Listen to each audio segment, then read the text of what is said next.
Greetings, greetings, greetings.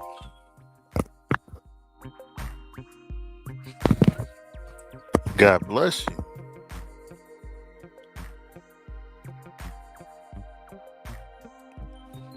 Brothers and sisters, and friends and foes, lovers and haters of Donald Trump.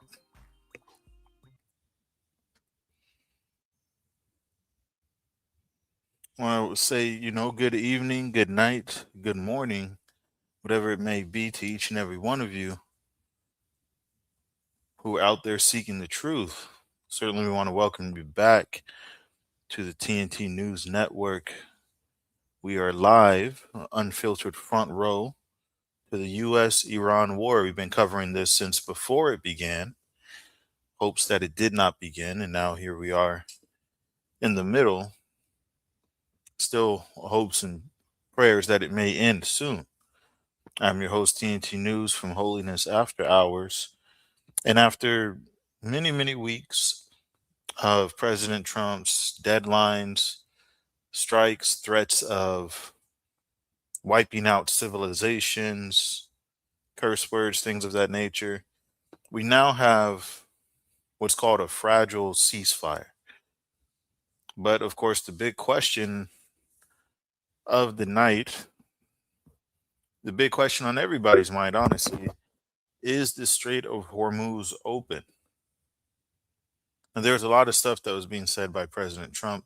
Seemingly, he has backed down from those threats and has turned his sights on, other people, kind of showing his frustration. I do want to thank each and every one of you for your continued support here in the after hours. Make sure you smash the like button for sure and flood the live chat right now because there is a poll out and I do want to know your position, your thoughts as well. Did President Trump bite off more than he can chew going to war with Iran? Let me know. Is it straight open? Is it still blocked? Let's see where you stand on this. I want to play a quick clip for each and every one of you to kind of set the pace and set the tone for exactly what's going on. So stay tuned and listen very closely here. The ceasefire is fragile at best, and as you reported, Israel launched its heaviest wave of airstrikes on Lebanon since the war began overnight. Actually, Lebanon Civil Defense says at least 250 people have been killed, and the images coming out of Beirut are really stark, and they're, of course, now driving the diplomatic conversation this morning as well. Remember, though, Israel was not a party to these ceasefire negotiations. The deal was brokered between Washington and Tehran, with Pakistan serving as mediator. Prime Minister Netanyahu subsequently made clear that as far as Israel is concerned, the deal only applies to direct US-Iran hostilities, and also said that Lebanon is a separate war in his view. And that position was never really reconciled with Pakistan's Prime Minister, who announced the deal and said it covered all fronts, including Lebanon. So Iran is calling Israel's strikes on Lebanon a direct violation of the ceasefire framework. And the IRGC also briefly closed the Strait of Hormuz again in response, actually issuing a map of alternative routes and warning of naval mines in the main channel as well. Wow. So let me just kind of pause for a moment and reflecting on what this man just said. So again, we can see from the clip, there's still strikes that are being carried out. He said over 200 people lost their lives, right? Iran's deputy foreign minister says that the Strait of Hormuz is open, but with heavy restrictions. So these ships must coordinate with Iranian forces. They must avoid hostile behavior, and many are paying a massive toll, up to $2.8 million per tanker. So what does that really mean for the rest of us? Well, the traffic is trickling through. As the man said, the ceasefire is fragile. Just want to pause it on this image here. Certainly want to keep in prayer and remembrance all those that are being affected, the loss of life here in Beirut and in all the countries that are affected by this situation. So, only 5 to 15 ships per day are getting through the Strait of Hormuz as of right now. That's very different to the normal flow of traffic, like 80 plus, basically, before the war. And so, under Iranian permission, oil tankers are moving slowly, but it is far from being free and open.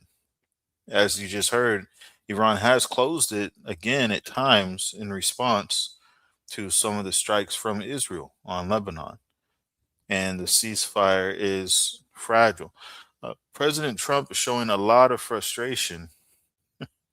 A lot of frustration. We know before that he was very upset with Iran. He was using a lot of different cuss words, things of that nature. But now he seems to have turned his sights on, I guess, those people that used to support the MAGA movement. I want to switch over to his post here on Truth Social. President Donald Trump. He says, I know why Tucker Carlson, Megyn Kelly, Candace Owens, and Alex Jones have all been fighting me for years, especially by the fact they think it's wonderful for Iran, the number one state sponsor of terror, to have a nuclear weapon because they have one thing in common: low IQs. They are stupid people. So this is President Trump's own words. He posted this, just hours ago. What does this all mean? What is this all saying to each and every one of us who are wondering the question, is Trump in over his head? Did he bite off more than he can chew? Is he able to handle what's really going on with this conflict that he started? You know, based on what we see here, based on the different threats that he has made and pulled them back, a lot of people use that acronym TACO, Trump always chickens out. I don't know if he chickened out. I don't know if he was bluffing the whole time. But I will say, for someone who is claiming to have won the war and all these different things, the way he's behaving is very erratic and definitely a cause for concern for sure. I want to greet my brother Gino P. I want to greet brother Michael joining us on the panel early in the night, all the way from uptown, all the way from Virginia. Brother Michael, is God bless you, brother. How you doing? God bless y'all. I want to start off by saying that I love you all and wish you well in Christ. I'm glad He's kept you today. Amen. Appreciate you for sure, brother Michael. Gino P, we might be waiting for him. He might have some audio Yeah. issues going. No, no. I was waiting for Michael to go. Okay, okay. Gino P, what's Mhm. going on, man? Hey, man. See, oh, bro, this Trump guy, this war gives me a rash. TNT. This Mm, whole war has given me a rash. It's a yikes. lot to it makes your head spin sometimes, right? Because why are we at war with Iran? Uh, yeah, they death to America, yeah, but words are win, right? Iran was never a threat to the United States. They were a threat to the Arab countries, right? To the Arab neighbors, to Israel, maybe, but they wasn't looking for a fight. We unalived their leader. Mm, We destroyed a lot of the um, infrastructure, whatever have you say that word. no, you got it. um, uh, so it was a bad decision made by a bad administration. Because it's not just Trump. You can't just put it on all on Trump. It's the whole administration. The Mm, whole administration. You know. And that's the same thing that I was telling other brothers when we were covering the election. mm-hmm, I said, you know, we traded one 80-year old for another 80-year-old. This has to stop. This has to stop. As far as putting 80-year-olds as the face of the country, Mm, There's a lot of young blood out there, Republican and Democrat. This has to stop. 80-year-olds fair enough. should be retired. So, I mean, Gino P, we've been talking about this since, like I was saying to the chat before this happened, right? Right. And I mean, this thing is taking a lot of different turns for sure. Sometimes turning for the worse. Right now, someone argues a turn for the better. Right? There's a Mm, ceasefire. no, I don't know. it's it's not a ceasefire because I brought up some clips, a couple of clips. I gotta wake up mad early tomorrow, but thank God tomorrow's Friday. So, but I got Amen. some clips here that we're gonna react to. There is not a ceasefire. Mm, We're gonna look over the 10-point bulletin or the 10-point plan that Iran wants to. It's part of their agreement to yeah, opening up the strait. So it was bad miscalculation. I would say the You whole know. war for sure was a huge miscalculation on Trump's part, especially those in the chat and my brothers on the panel. If we consider the fact that the Strait of Hormuz was completely open and Hmm. uncontested before he Hmm. decided to start this conflict. So now that he did, there's all these issues, and some people are saying, well, it's open, they're letting ships through. Yeah, but it's about 15 ships maximum per day instead of like 90 or Yeah. more. That's Right. normal. So Well, I Trump, have a clip. you I got have some a clip clips lined about up that too. Yeah, yeah. I got some clips about that too. Is a bad situation. I don't know if this is a money grab because at the end of the day, most of these leaders, America, yeah, Iran, Israel, Egypt, everywhere, most of these leaders are wicked. I mean, it is bad in the respect that every day that the Strait of Hormuz is restricted, it costs billions of dollars around the Right. world. And of course, we can see it at the pump. You know what I mean? It ain't gone down. Um, Not at all. So I definitely want to check out these clips my brother Gino P got. I want to hear Yeah. Michael's take on the question: Just is the give me Strait of one Hormuz second. I'll be right back. I'll be for right sure? back, brothers and sisters. Give me 1 second. Take your time. Take your time. I'm gonna do a couple shout outs, and I'm gonna get brother Michael's opinion here in a moment. I do want to shout out the beautiful and blessed, wonderful sister, Mrs. TNT. We thank the Lord for her. We ask the Lord to continue to bless her and cover her, as well as her friend, family, and loved ones. I want to give a shout out to Sister Paulette. Greetings and God bless you, sister. Wonderful to see you. Salute and God bless my brother Endor. God bless the entire Hall family in the name of the Lord Jesus. Shout out to Sister Bless. God bless you. Wonderful moderator. Good to see you as well. The other half of the Holiness twin duo, my brother in Holiness. Shout out to you and God bless you as well, my brother. Let me see who else. We got Johnny Tsunami in the building. God bless you, brother. Pray all is well with you as well. And it's good to see you for sure.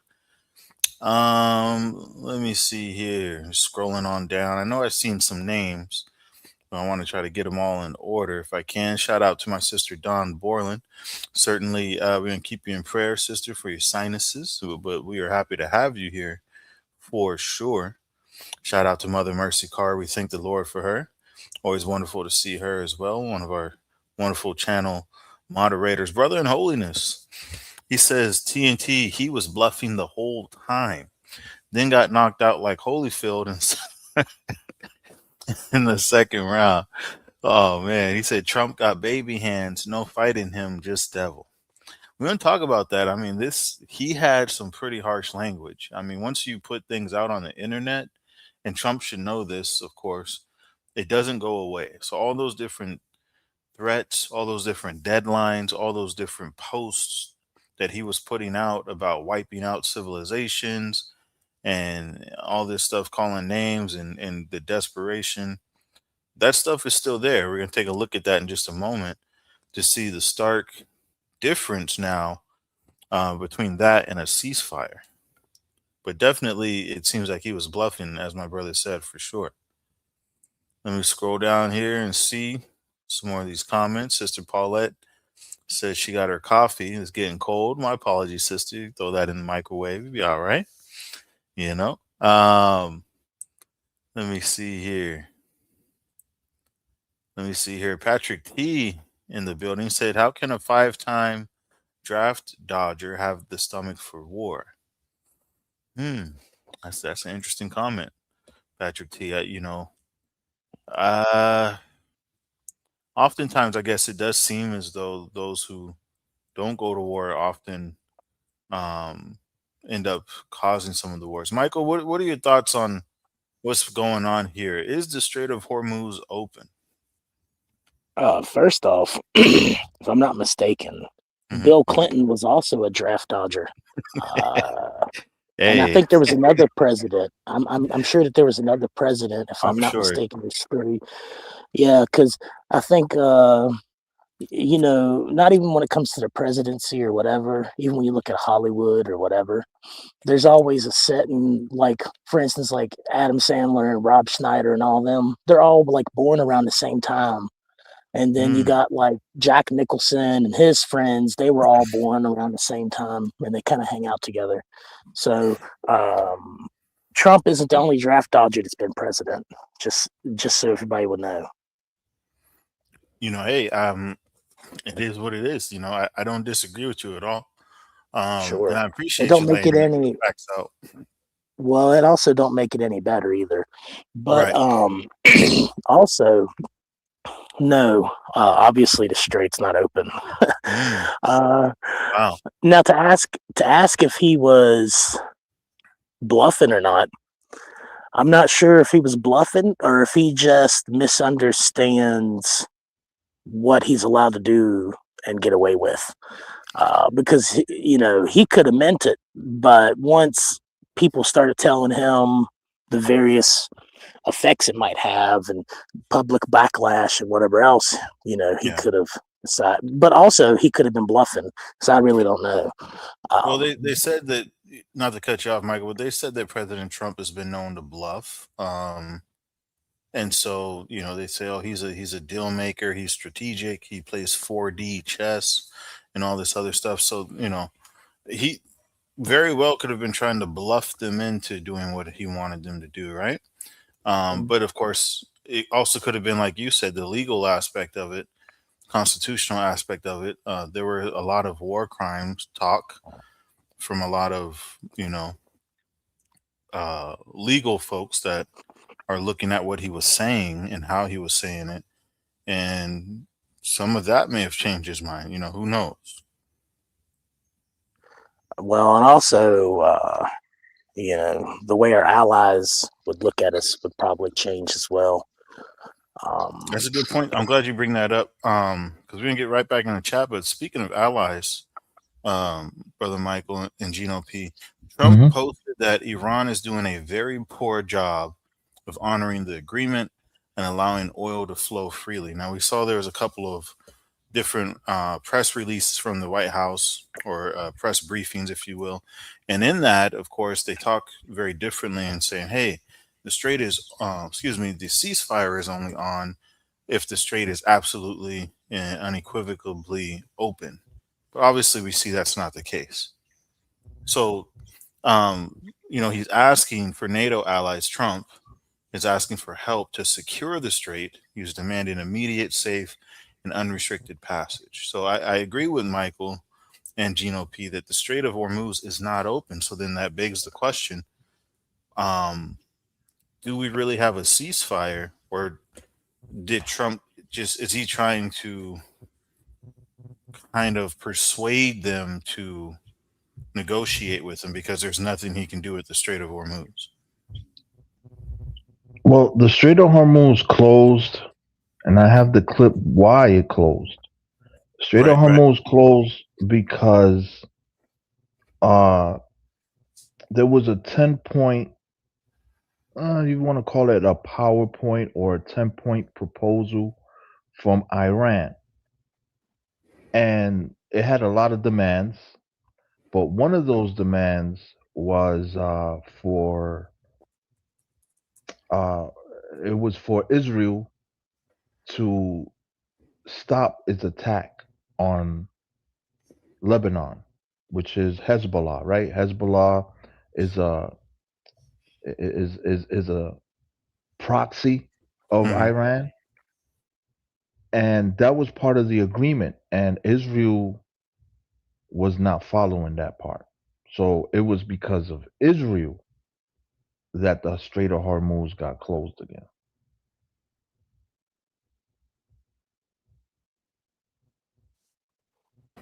Yeah, that is correct. Yeah, because Israel said that they weren't going to stop in Lebanon and all the stuff against Hezbollah. But also, realistically, if you keep up with it and everything, I'm not necessarily sure that Israel agreed to any kind of ceasefire with anybody to begin with. I think that was just Donald Trump. Um, Not saying it's makes anything any different or not, but in order for him to declare a ceasefire, he's got to make sure that everyone involved is willing to cooperate on the same page. Um, and I'm not sure if that'll happen or not. I mean, it's a lot of good points there for sure. I, this whole thing has been unpredictable from Jump Street. I'm gonna just be honest. Like we all talked about, hey, maybe we're not even going to go to war with Iran. I use we very loosely, of course, but we were talking about maybe the U.S. is not going to go to war. Then the war kicked off, right? And now it's like, okay, we've seen it unfold in a way that obviously was not narrated very accurately by President Trump. Hey, the war is over. It's going to be over in a couple of weeks. Hey, it's over. They're defeated. They're absolutely done for. It's over. We're in talks right now. We're negotiating. The talks are going great. I'm going to blow you up if you don't do what I say. If you don't open the strait. So now here we are. The strait is still closed. I mean, it's not open, right? So it's closed. Iran didn't get blown up, and we thank the Lord for that. Because I mean, saying you're going to wipe out a civilization, that's just wicked. Um, but it says that this is all unfolding in a way that President Trump didn't expect it to. And I mean, correct me if I'm wrong, those in the chat, but he definitely seems to have bitten off more than he can chew in regards to going to war with Iran and this war not playing out the way he thought it would. But I see my brother Gino P got something lined up here. Um, I'm gonna take a couple more comments. Gino, I'm gonna play a quick clip right before you play yours, just to get some different Hmm. viewpoints on the story for sure. Brother Michael, they are asking if you are a Trump supporter, if you voted for President Trump. They just want to know your position in the chat, Brother Michael. If you feel free to share, you don't have to, of course, but that's just what they're asking. I didn't vote for Donald Trump. I haven't voted. If you want to be honest, I haven't voted since I turned 18 because you know there's not really a politician or a leader out there that I trust enough to submit my vote to. But Hmm. with that being said, if Donald Trump is the president of the country, there's nothing I can do about that. Right, of course, of You course. know, so even Okay. Obama, there were things about him that I liked, and there were things I disliked. It's the same way with Trump. I just pray for him because if we don't cover him in prayer, then something else will creep in, and you can definitely see he has tendencies of narcissism and Yeah. you know lying, and he's kind of obviously vulgar, and sometimes he's rude to the press. So you know we should pray for him for sure, because like him or Right. not, Yeah. it says in the Bible that God's the one that puts kings in power. Just like the war, in the Bible it says that wars and declarations or devastations are declared unto the end. So there's not really a a war or anything that happens by mistake or something that's outside of God's control, whether we agree with it or not. But that's just my thoughts on it. All right. Hey, fair enough, for sure. I appreciate you answering very transparently and honestly, Brother Michael. For all those in the chat, Michael did not vote for President Trump, but he does pray for President Trump. I think that's a wonderful thing, most definitely. That's a very encouraging example. He said, I'm going to be honest. But my brother Endor, he says, did Trump back down from those threats or beat down? I'm not too sure. Shout out to Sister Vanessa. God bless you for sure. Good to see you in the chat. Brother in Holiness says Trump lost his teeth with this bite. Yeah, nothing left. Nothing left to bite with or to fight with at this point. I mean, when you play your cards and you bluff like this and they call your bluff, it doesn't look too good for sure. Shout out to homie Joe. Greetings and God bless you, brother. Wonderful to see you. I saw a comment that I wanted to pull right before Mother Carson said, I don't vote the people that did put him in. They're regretting that they did. Seeing Trump attack some of the grandstanded for him, right? Like Tucker Carlson. Who else did he say in there? Megyn Kelly, Candace Owens, Alex Jones, MGM, or I think it's MGT. I get her initials messed up. But there's a lot of people that were behind President Trump at the beginning of his second term. And now they're like, whoa, hold it. Hold it. Hold it. Also, you got to look at the people that are in his cabinet and stuff and in his administration that were not fond of him before they got in that position. Like there was people that said things directly against him or didn't like him or whatever, and then all of a sudden they wind up in his administration somewhere. Yeah. So, but there's a lot of political fighting for sure. And well, midterms, right? We're going to talk about midterms coming up. Yeah. A lot of people are saying that's a big deal. Yeah, absolutely. If he started this conflict or something, right, and they do a midterms and they wind up impeaching him, hypothetically, if they wind up impeaching him, then they're able to bring charges up on him that they had to postpone because he became sitting president. And if they bring charges up on him and he's actually like arrested or something, imagine the political chaos inside the country. Now, when that political chaos, all this is hypothetically, by the way, but if the political chaos were to break out like that during the middle of a conflict that was started, the other places are not going to let that opportunity go to waste, and they would strike us. So. Well, midterms definitely very important. We'll talk about that in a little bit. But I do have a clip I want to play. My brother Gino P has a clip that he wants to play as well. Touching on this specific question here, is the Strait of Hormuz open? If it's not, what does that mean for this ceasefire, quote unquote? And wanted to read Patrick T's comment. I do agree. This is one of the few times I can say amen to what Patrick T wrote. He said, we are worse off than when the war began. That's facts. I mean, it is what it is. So let's listen closely here to this news report about the war with Iran. Top stories this Thursday. Iran says Israeli attacks on Lebanon have violated the conditional ceasefire with the U.S. Tehran is also accusing the U.S. of violating multiple clauses of the deal's framework. Local media is reporting Iran is considering pulling out of the agreement. Peace talks are set to begin in Pakistan tomorrow. And last night, President Trump had a new warning for Iran. In a social media post, the president announced all U.S. military assets will remain in the Middle East. He went on to write, if the terms of the ceasefire were not met, then, quote, the shooting starts. Vice President J.D. Vance told reporters the president has all the cards in this fight.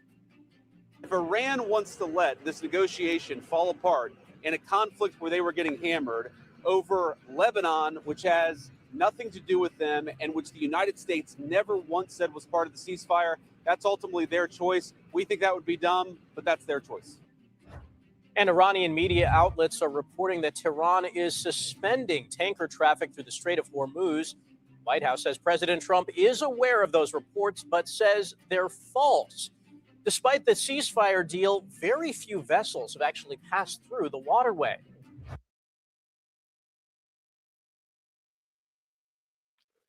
I hate when they say we got all the cards. They've said that several times, not just with the Iran thing, but with Ukraine and everything. They always say, but realistically, things could change in a moment. For sure. I mean, they might, right? they might pick up on it soon, and you might hear about it in the news. But there's a company called Anthropic, and what happened was is that they had a leak for some very sensitive AI codes, like coding. They quickly got that off the internet and everything as soon as it happened. The government did, because you can't really see it now because it would be a security emergency, like a national security threat. But anyway, AI has safety features and regulations and all these things where it won't perform certain actions or what have you. And that company leaked the codes that would bypass that sort of stuff. And if let's say Iran were to get a hold of codes that would override AI safety features, You're talking about for like nukes, or not to cut you off, but AI in general, like AI safety features, like the whole AI spectrum, like, okay, so they would basically be able to create their own AI, and they would be able to have it do things that it normally wouldn't be able to do, because all of them codes and everything are always monitored, sort of. But also, the military used a technology recently called ghost murmur, I believe, which is a big deal because it's a type of cardiovascular identification. So basically what it is a device. Yes, a ghost murmur. Basically what it is it's cardiovascular identification. So your heart has a very specific electromagnetic field, so to speak, that it produces based on the shape of your heart, the size, the way it beats, all these things. And it creates a very specific electromagnetic pulse that's almost like a fingerprint, and everyone has a different one. No one has the same electromagnetic marker. But so what it does is it can identify people based on the electromagnetic pulse their heart emits. And it's pretty crazy. Is that the Wi-Fi like radar tracking thing? Is that what you're talking about, Michael? No. It's something different. It's actually what they were alleged to have used to find that pilot that was down in Iran. Okay. So well, I don't want to get too far from Hormuz, but what you're saying is definitely some interesting stuff for sure. Gino P, I want you to take a look at this map real quick, my brother. This is Iran at the top in gray. The white is the water, right? Strait of Hormuz. Obviously, the different colors are vessels and stuff like that. Probably the names or whatever designations. I noticed, Michael and Gino P, those in the chat. There's a big area where nothing's going through right here. It's kind of clogged up on this side. It's kind of clogged up on that side, but right here, it's real empty. It's real empty. So, asking the question, is the Strait of Hormuz open? And you look at this map, Gino P, what would you say? I mean, does this look open to you? No, it is not. It is open only for the Iranian allies. Now, Hmm. I believe there was a report that I seen early this morning that two tankers were able to pass by, Right. but It's it's probably not these two coming to right here. America. Yeah, Right. it's not coming to America. America doesn't need Arabian oil, but it does need for the global price of the barrels of oil to come down. Yeah, because the type of oil America has largely is unusable for us, like between heavy and light. I'm not going to get into all that, but understandably, Hmm. obviously, we're seeing the prices at the pump are affected for some reason or Right. another. So I agree, Gino P. Um, and this is, I mean, this map is very telling for sure. My brother Gino P, he's got another clip lined up for us. We're gonna check out and react to. I want to read a couple comments. Sister Vanessa said everyone is trying to figure out what Hmm. Trump was thinking, why he started this war. We will never be able to figure out his thoughts because he's warped. Hmm. Um, I mean, I'm gonna be honest. Like, it's very clear to see that since beginning this conflict, things are not going better. Um, so it's kind of tough to say, like, why would you do that, right? If Technically, not even just this conflict. Since Mhm. he got into office, things have slowly kind of, you know, turned into what they are now. I'm glad you said that. Actually, I'm glad you said that. We're gonna go to Gino P's clip in just a minute. I want to show this metric, this number from economist.com. This was last updated April 10th, 2026. For those of you on the East Coast, we're still on in the ninth over here on the West Coast, but Hmm. it says 445 days into Donald Trump's term, the president's net approval rating is minus 19, down zero point 0.3 points since last week. 37% approve, 56% disapprove, 7% not sure. So, kind of pointing to what Michael was saying, ever since Trump had taken his presidency, right? Had taken office, I should say, things not looking good, and the approval numbers obviously reflecting that for sure. Right. Since he took his second term, it's been a big money grab for him and his family. He's not paying attention to the needs Mm, of the American people, right? And we were talking about this earlier. Well, not earlier, but before, how Trump has made 3 billion with a B since his second presidency. sheesh.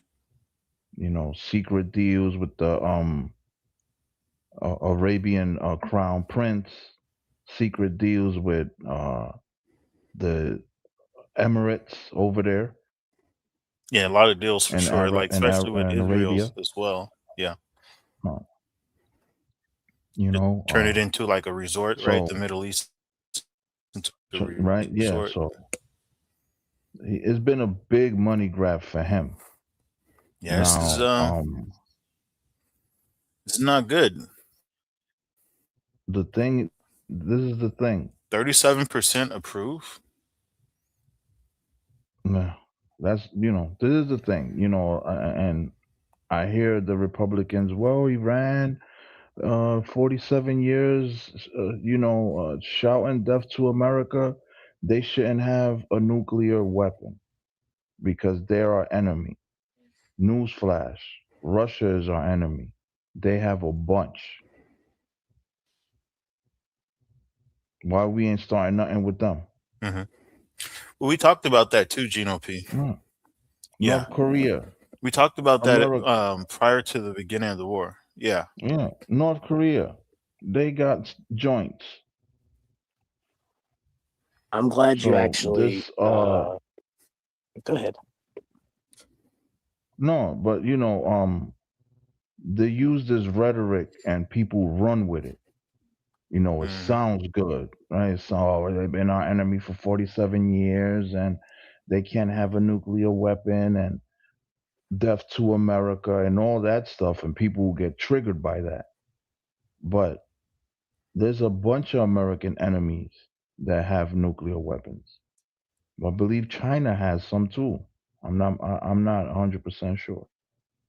Well, realistically, the only difference is Iran would be, besides North Korea, which I'm glad that you brought North Korea up. But Iran would be the most likely to use them if they did acquire them. Mm. But North Korea, speaking of that, just unveiled some secret weaponry as well that they had tested, like carbon fiber bombs and high altitude um, reentry vehicles and stuff, and cluster munitions. So they're firing off things and testing new stuff as well right now. It just happened the other day.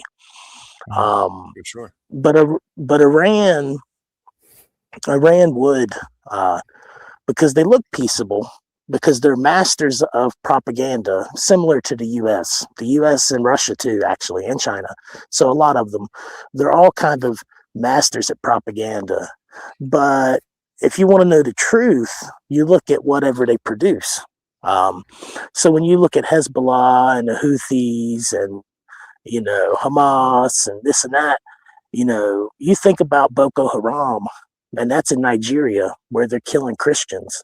And if you were to read the Quran explicitly calls out Christians and Jews as enemies, specifically in their belief. And it says that, you're allowed to lie to your enemy, to deceive them, to make war with them, and all these things. Mm. So, to a degree, that's why you kind of see this double standard thing with Iran, because Iran will say one thing, but they could be doing something secretly. But same with the United States. But the thing is I do believe that they could have been a threat. Yeah, I do. Now I don't necessarily know. I don't know if Trump approached it correctly, and I'm not even sure what a correct way would be to approach it, especially when you're talking about like geopolitics. But really, our biggest enemy as of right now is probably ourselves, um, because all this inside fighting will Mhm. cause the whole country to collapse. You Mhm. see everything split. Everything is like almost down the middle, maybe a little bit so on one side or the other sometimes.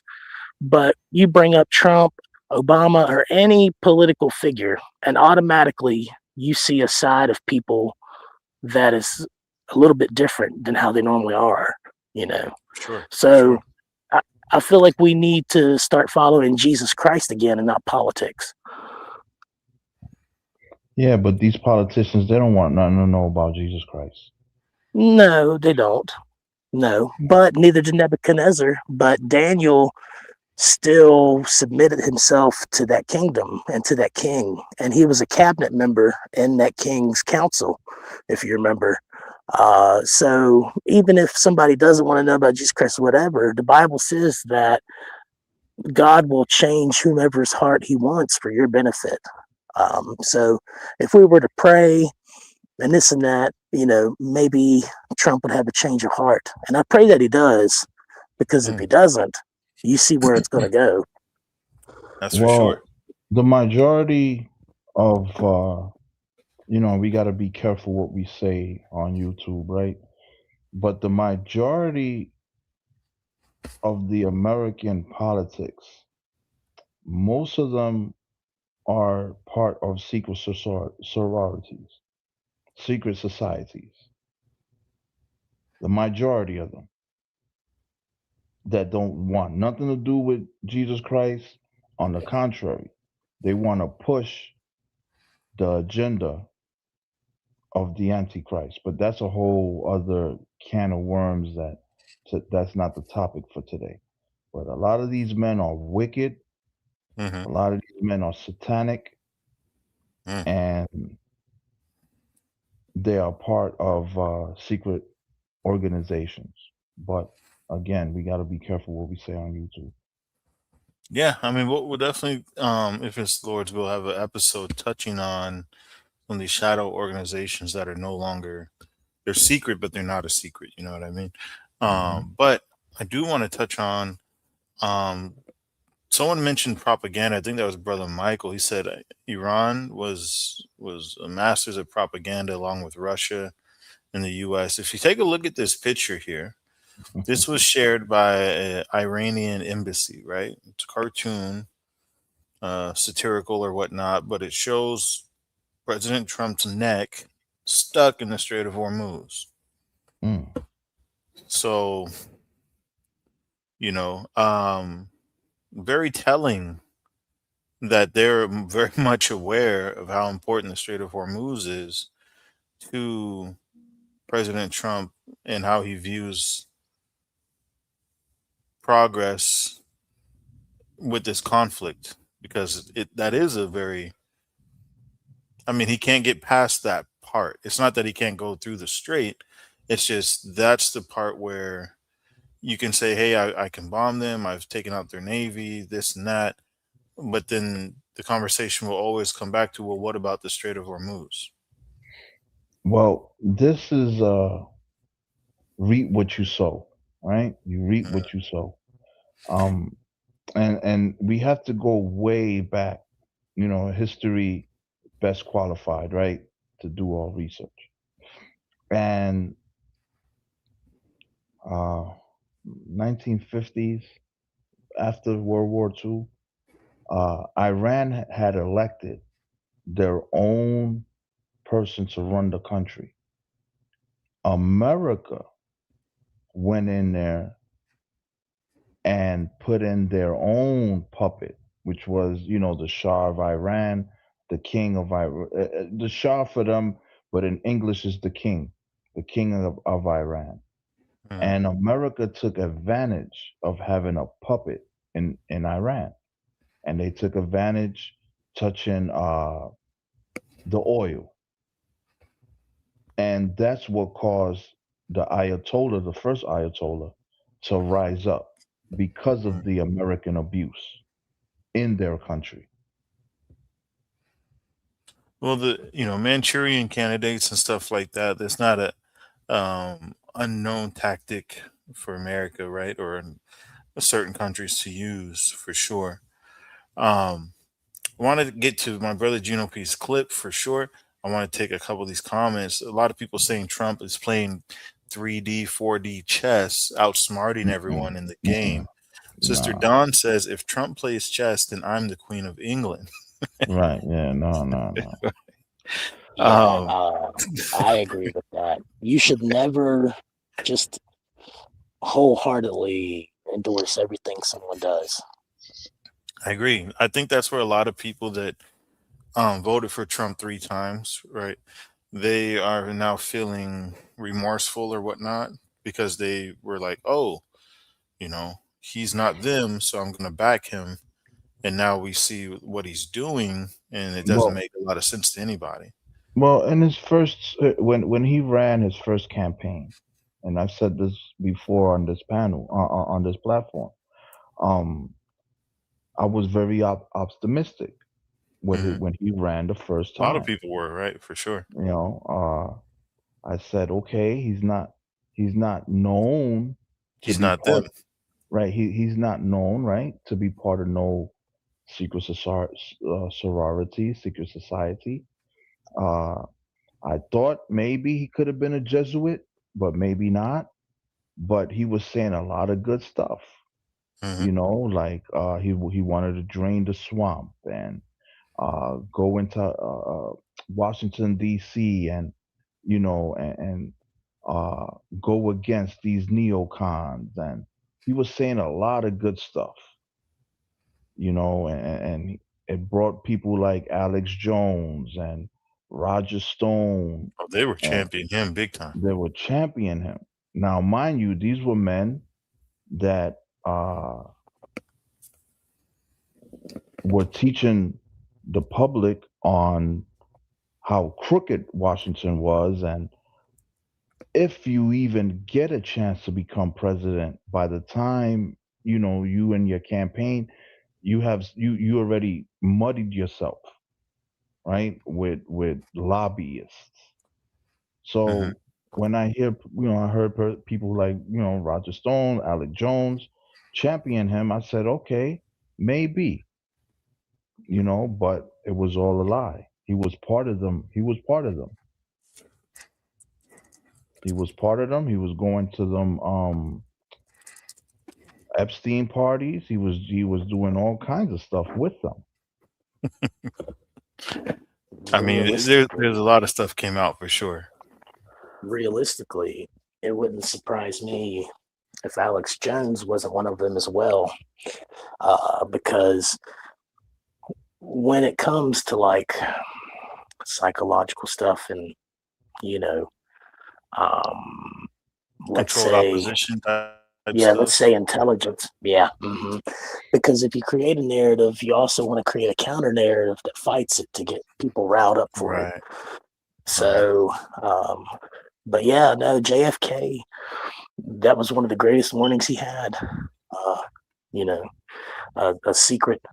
A secret cabal, global influence, and that secret society should be not secret societies.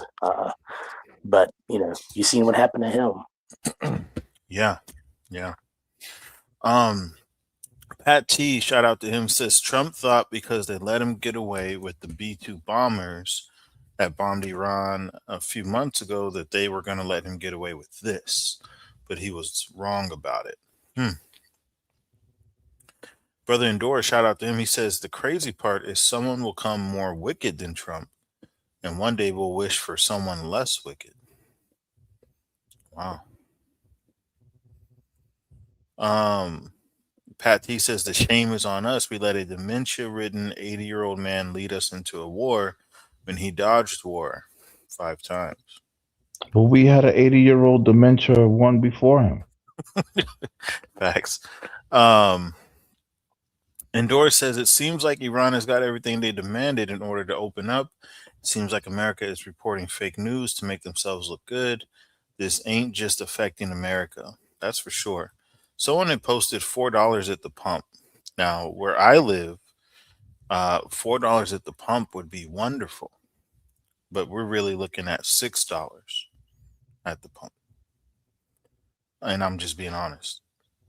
Yeah, So, but that's probably because you have a higher minimum wage, and well, I mean, it was you never wanna- that. I mean, it went up. Let me see. Not to cut you off or anything, Michael, but you're right. Higher wages, higher cost of living, right? But prior to this and the conflict, taxes. taxes are higher, everything's higher. But, um, since the Iran war, I mean, we can look this stuff up. More than 35%, these prices went up. So, Yeah, it's you know, $4 here in West Virginia, and right. if you were to look up statistics about West Virginia, it's one of the most impoverished states with the lowest GDP and all this stuff. Mhm. It's also one of the only states that since 1950 has not gained any population but has lost it. So it's $4 and something here. So that's pretty severe here for people, Yeah, no, for Yeah. sure. Um, but just saying, for I know that that's the average is 4, but for us to see close to 6, for like Michael saying, for them to see it at 4, it's much higher than it has been.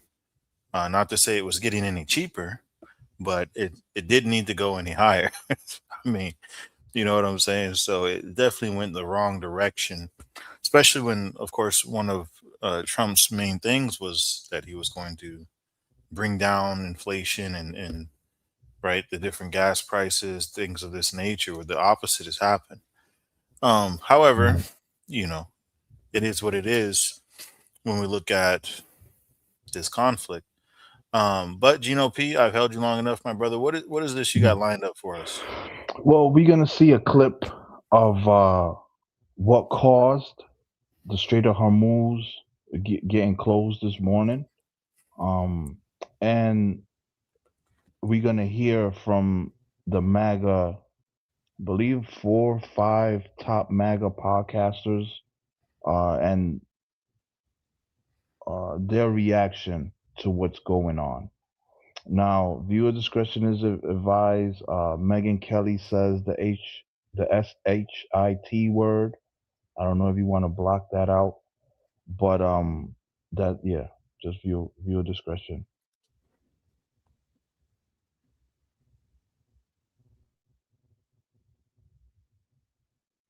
So we're gonna hear shout out to Jonta. Oh, my bad, Jonta Ka reporter. This is reporter from India. So shout out to him. Shout out to his channel. And yeah, hold on. Maybe if I mute myself. All right. Let me know when you're ready, TNT. Yes, sir. You got the floor, brother. All right. We're in the Corniche Al Mazra, which is one of the main streets down in central Beirut, center of the capital city. One entire building has been leveled. It was about 4 or 5 blocks high. What did you notice as soon as you arrived here? It was a devil. It was a devil. People is burning as it will. What you saw as you arrived, which sounded like a scene no one would want to see. I was realizing I arrived to Gaza or to Beirut in the same point. It was the same as Gaza disaster. As you put a piece of burger on a grill, people was grilled. Really, as I tell you, it's not like you see. Now, TNT chat panelists, these are the first responders in Beirut, Bro. and he's describing Did what he he say- saw. He said people were grilled. People were grilled like a hamburger. Sheesh. So viewer discretion is advised. Yeah. People was grilled. The one who I pick him up, I take him bones. All around here. All around here are large residential blocks. How would you describe this area? Because you're hearing the Israeli military are saying they were specifically targeting Hezbollah infrastructure, command and control centers. I want to tell all people, all world. This world will tell us that there is Hezbollah here and Hezbollah here. In Beirut, there is no Hezbollah. As we are a child of Beirut, we are not Hezbollah. And we're not including for Hezbollah. And we're not with Hezbollah. But there clearly are And some if Hezbollah elements in the capital city. If now they tell me that there's a Jewish people here and they need our help, we will help them. Our message is peace and humanity. But what happened here yesterday, this area, it's food and beverage containers. And as we know, as we see, it's for a closed container. There's no military here. Trump is an evil monster himself, but he's realizing the changing tide, even amongst his MAGA base. Just watch this montage broadcast by CNN on how prominent MAGA voices are now revolting against the deranged occupant of the White House. Tonight, a MAGA revolt growing over the president's war with Iran, even as President Trump claims victory with a shaky ceasefire deal. Listen right here for yourself. Iran has basically gotten everything it wants in the agreement. because Trump was desperate to open the Strait of Hormuz. This is a huge black eye to the United States. This thing, 39 days in, is a total and complete disaster, and we have been right about it. I am sick of this shit. I'm sick of it. Can't he just behave like a normal human? I mean, honestly, like the president. Gino P. Now, mind you, He was upset, bro. These are the main podcasters. These were the main podcasters. Megyn Kelly, and yeah, she ruined it with the cuss word, right? So I'm gonna just No, I mean, I appreciate the clip, brother, for sure. It shows, it proved his point. I mean, yeah, she's upset. So that happened. That horrible attack happened after the ceasefire. Is that correct? After the ceasefire, I'm gonna play the clip on the 10-point plan that Iran wants. I'll find that clip so we can react to it. But part of the 10-point 10-point plan was for Israel to leave Lebanon alone. And when Israel did not, early this morning, that's what caused the domino effect of closing the strait. Right. So just to give a little bit of background before I go into the chat again, and Michael, definitely want to get your opinion on what we just saw there. Specifically hearing from Alex Jones, who was really one of the ones that championed Trump. And there's a lot of different people that did.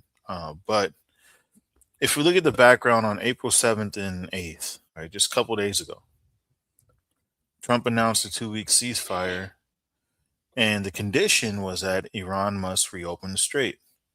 He pulled back from his threat, which I'm not going to post here. We all saw it.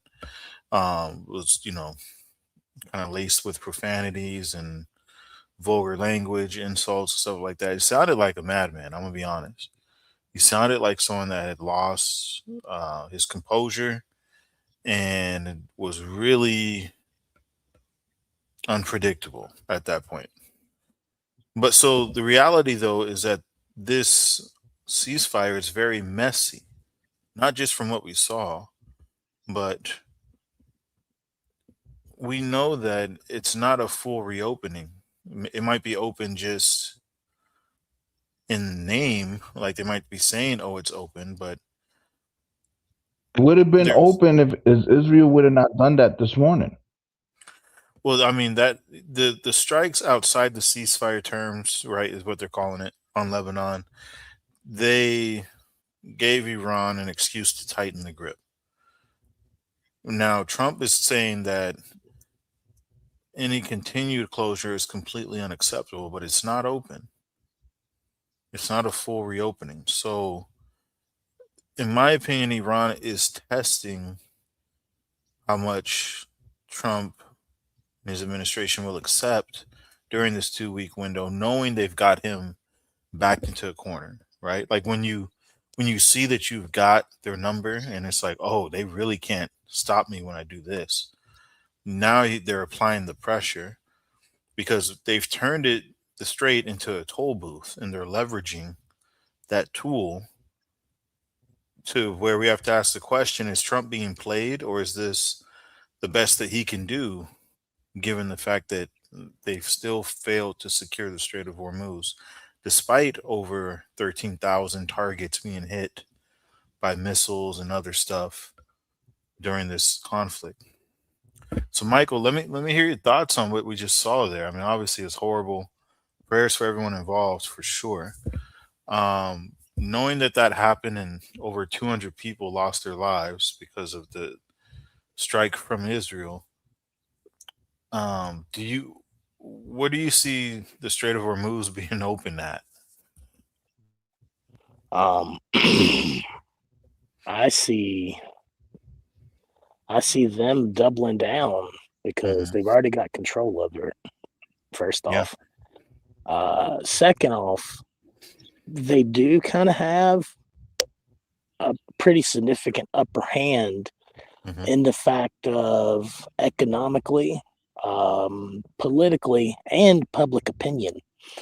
So if he were to do any kind of dramatic strike that would actually cripple a nation to the point to where its army wasn't actually functionable anymore, public opinion would be outrage. And they know that. So, you know, they could wait it out. He could do something. I'm not sure. I'm not sure how it'll turn out. Especially when you also consider that it's not really even just Iran, Israel, United States, the UAE, Bahrain, all of them, all of this. It's not just all them countries that's involved. You've got other countries that are involved low key that haven't really had a lot of public acknowledgement. Because realistically, if people knew the amount of countries that had operations and all this stuff going on,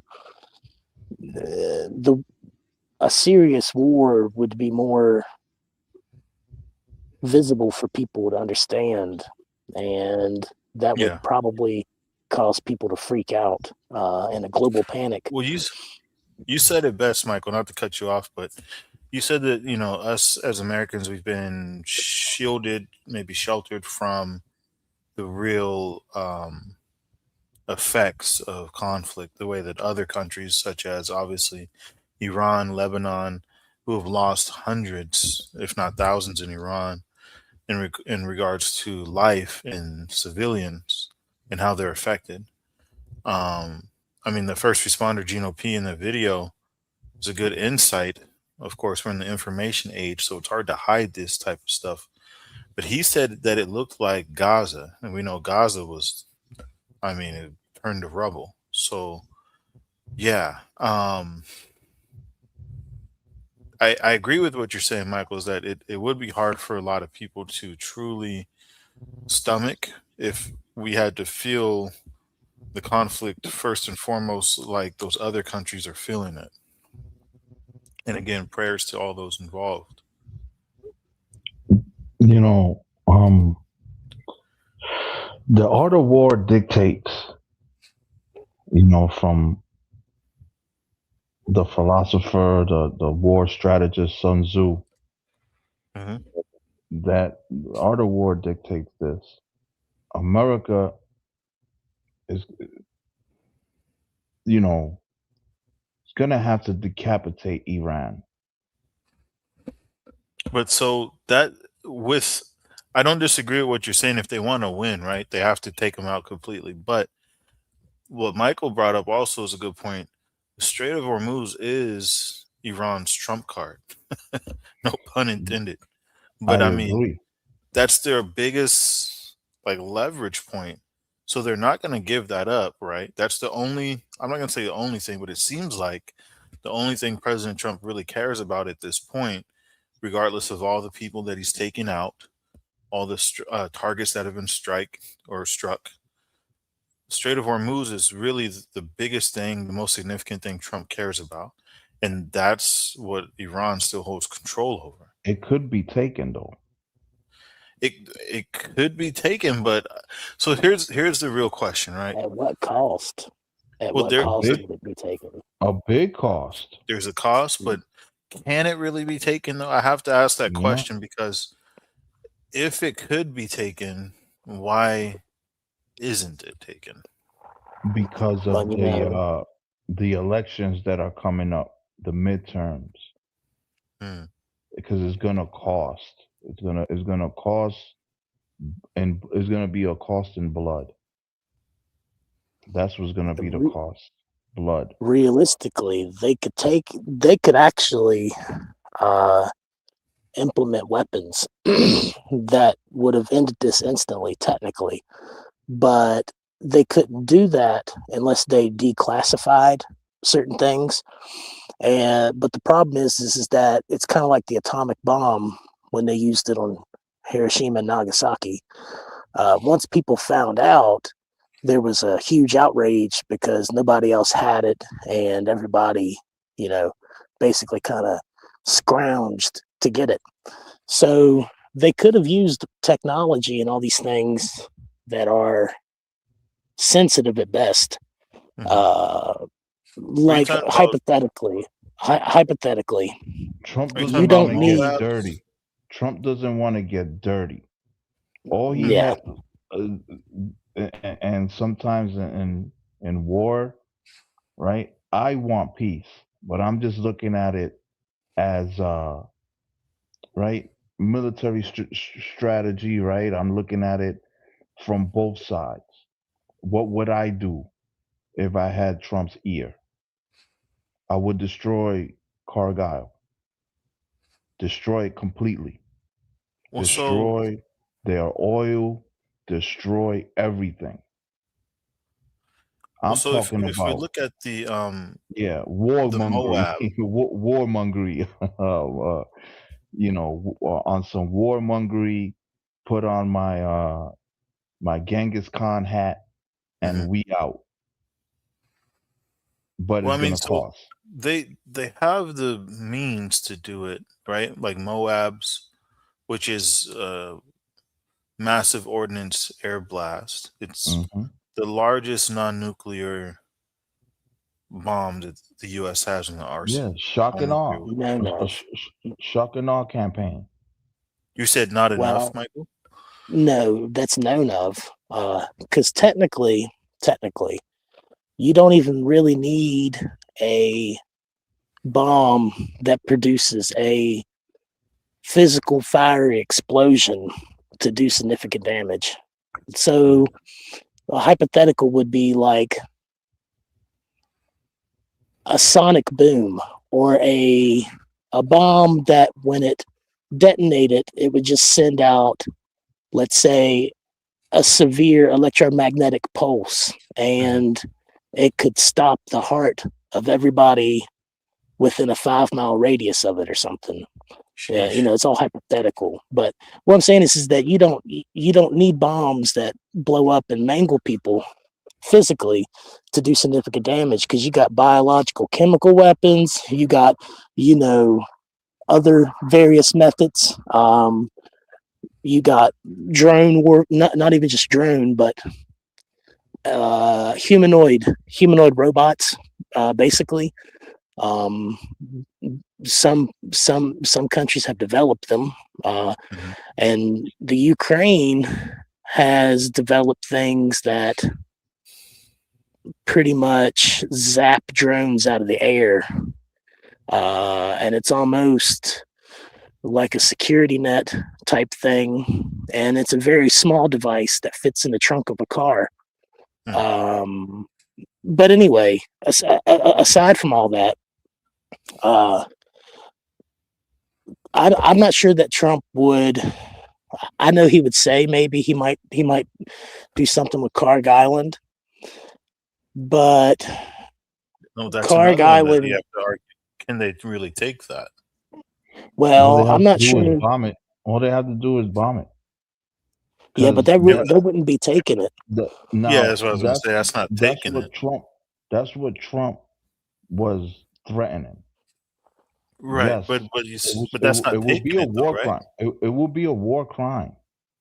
It will be a war crime, destroying this, destroying that. But and it was set a horrible precedent. A horrible precedent. Yeah. But well, given the fact though, Gino, he was tweeting out potential war crimes, right? Saying we're going to get every bridge, we're going to hit your power. We're going to take out a whole civilization, like those. The whole the desalination plants. I'm right, talking for the about water, yeah. Cripple Iran. So those are things that are war crimes per se. That's what a lot of crimes. War crimes.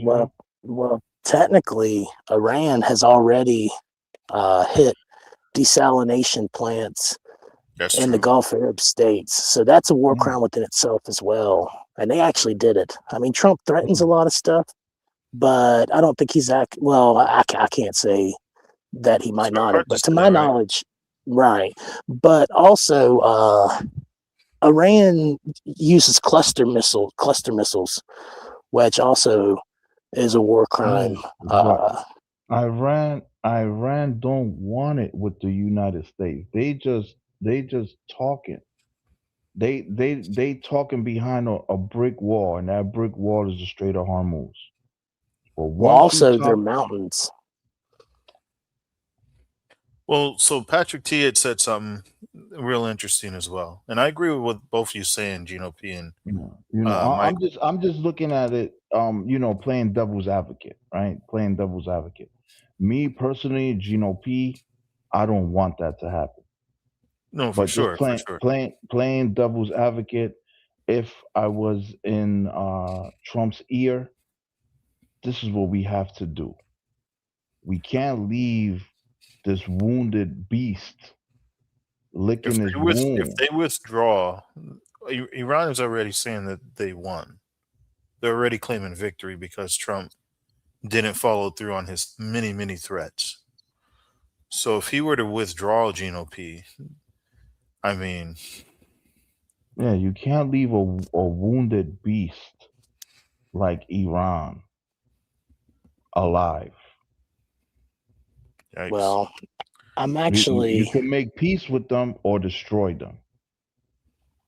well, I'm actually glad that you kind of mentioned that and brought that up, because in Revelation, when it talks about the beast with the 7 heads, and the 7 heads were different kingdoms, and it was one of the heads that was stricken by a sword as if it were dead, with a grievous head wound, and it basically came back to life, and the world marveled at it.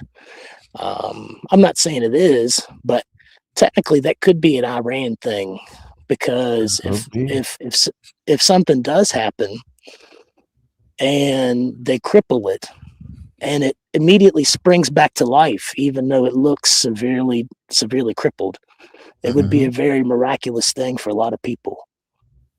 Well, Yeah. they've been hit pretty hard. Safe to say. I mean, they're the only country that is in modern times going, I wouldn't say neck and neck or blow for blow, but in this war with the US, Iran is definitely holding its own in regards to the Strait of Hormuz, right? I would say it's going neck and neck to a degree, To a because degree. this is the thing. The United States doesn't necessarily make deals with people that they think they can, go Yeah. in and, so they're making deals with them, and they're not actually confronting them. It's like Russia and stuff. If they perceive that that's too strong of an adversary to just launch a straight up campaign against, then they're going to make deals with them, because they knew Iran is probably one of the most heavily fortified, like when you talk militarily, it's one of the most heavily fortified countries on the planet, because they're the ones that taught Hezbollah and Hamas and the Houthis and all these people to make hundreds of miles of tunnels where they were at, fortified tunnels. And as we've all seen, they have a lot of military hardware underground, but it's a very solid mountain. Geologically, it's a fortress. And underneath there, if you can get down there, it would be very, very almost insurmountable to even be able to touch. Not if you turn the off their main- lights. Not if you cut off their lights and cut off their water. No, if they have underground nuclear reactors for power, they don't need the surface power. No, that's the problem. Their plants, the bunkers are on the ground, but the plants are above ground. That's their problem. That's their issue. I mean, Trump it's a is good question.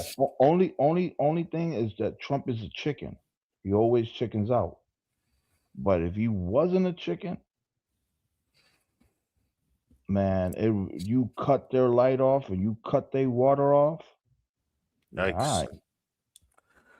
So, But I'm just playing devil's advocate, devil's advocate. That's all. no, It I hear could you. be a boy who cried wolf thing, where he'll say something so many times, and then if something actually happens, it'll shock people. I think that's part of it as well. Like bluffing is a strategy, right? It's hard to Bluffing is a tell strategy. what you're going to do if you I bluff. agree. If a person bluffs, is what I'm trying to say. It Yeah. brings a certain measure of uncertainty. Like, oh, I thought he was going to do that. Well, is he going to do it this time? Oh, he wasn't bluffing this time. So I understand that part and the element of surprise. I want to get a couple more comments before we watch this Yeah. clip. Oh no, And then, the chat is good. I agree with what Sister Dawn B said, that America is the aggressor. I agree with that. oh But yeah, no, that's the main point here is that Trump started this war, and now he seems he's bit off more than he can chew because now you're trying to make a deal, you're trying to make a negotiation, and you're crying out for other NATO countries to help you accomplish something that if you're militarily supreme or superior, you should be able to accomplish yourself. Especially, we're talking about, military superpower, arguably number one in the world, America. So, yeah, it brings a lot of questions for sure. But now, I agree. if this comes to pass, and if this comes to pass, and I'll say this so you could go to the chat, and Pat T, I guess, has some things to say also. But if this comes to pass, right, and Trump goes ahead and cuts off their light, cuts off their water, destroys their bridges, civilians die, right? It will set a bad precedent for the Well, future, for I future have to say, wars. Gino P, he's already set a pretty bad precedence just for I think whoever comes into office after Trump is like, you look at what had took place before you, right? So they're obviously like, this is a horrible idea. Yeah, we have Um, two seniors, back-to-back seniors. well, it's always kind of been that way, right? But Um, I guess what I'm saying is they're going to learn good and bad things from what President Trump does concerning this conflict. Obviously, it's been a disaster, as most people are saying. Whether they support Trump or they don't, everyone can agree that this has been a disaster in regards to, like, what was your objective? Yeah. So I do have to go. So I'm gonna go ahead and go. All right, Mike. It was a pleasure speaking with you again, appreciate man. you, Mike. Stay Shout out to safe. Virginia. Shout out to Yes, Virginia. sir. Thank y'all. I appreciate it. I enjoy coming on here and speaking, and it's always a delightful conversation and everything. And I it's feel a gonna be a little part 5. recharged. It'll be another part. It'll be a part 5. Don't worry, Mike. Well, Mike, we I'm enjoyed sure. conversating with you as well, sir. Yes, sir. I would say pray for Trump. Pray for everyone involved, but more importantly, take this time that's fairly peaceable to get closer with the Lord. And try to exonerate him and deny yourself a little bit. But with that, I love y'all and I wish y'all well in Christ. God willing, I'll build another episode. All right, brother. Wonderful. God bless you, Michael. We love you too, bro. So I have this comment here. We're gonna get a couple of these comments here. Shout out to Michael, always wonderful words from a wonderful brother, very sincere, and we thank the Lord for him. This is a comment directed directly at Pat T, who has joined the panel. So shout out to you, Pat, calling in from Arkansas, I believe.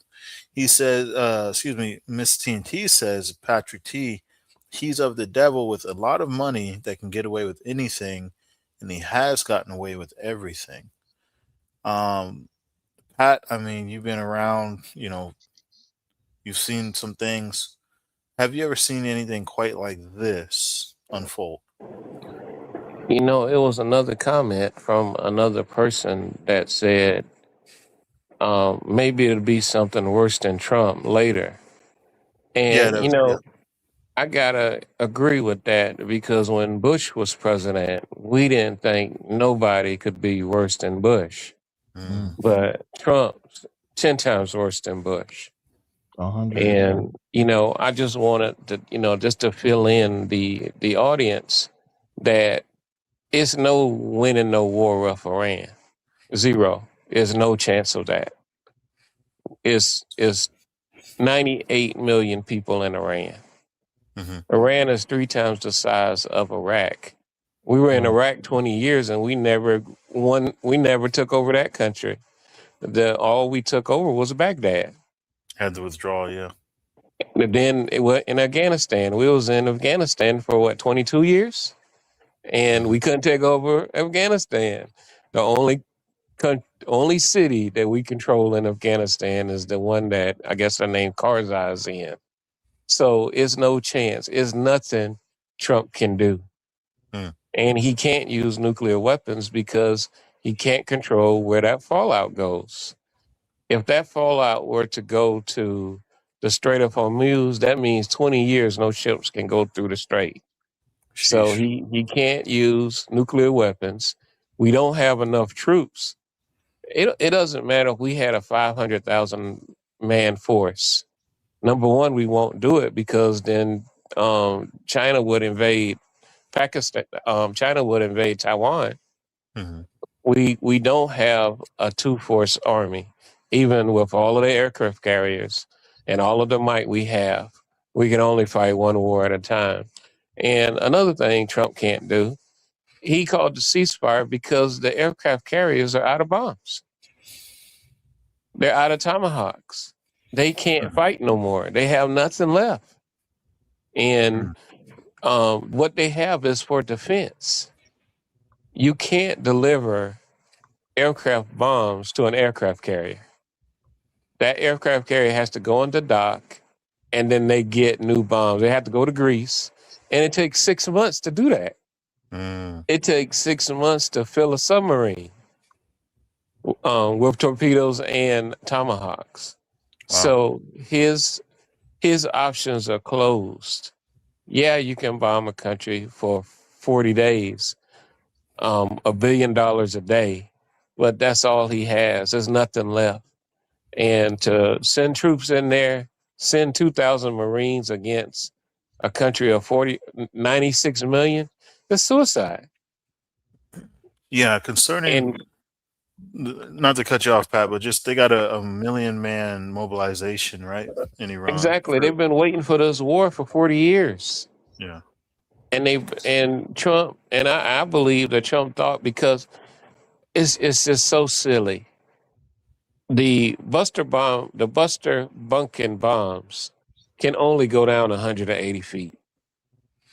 And everybody, it's been on the news, the bunker busters, the bombs that go in the ground that the V2s drop.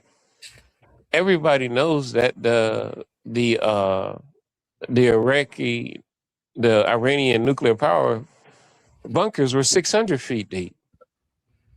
So when Trump dropped those bombs, they just said, we ain't going to say nothing. So what? He dropped the bombs. They didn't even make it halfway to our facilities.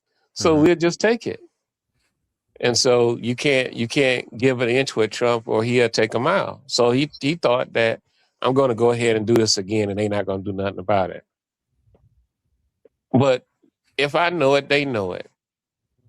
We have no bases. All of the bases in Saudi Arabia was abandoned. And one thing people don't know is once a ballistic missile hits your base, everybody in that base get an automatic concussion. So they evacuated all of the bases. We have no bases. We have no way to launch a ground attack. And even if we did have a place to launch the ground attack, it would take 500,000 troops. And then even 500,000 troops can't go up against 98 million.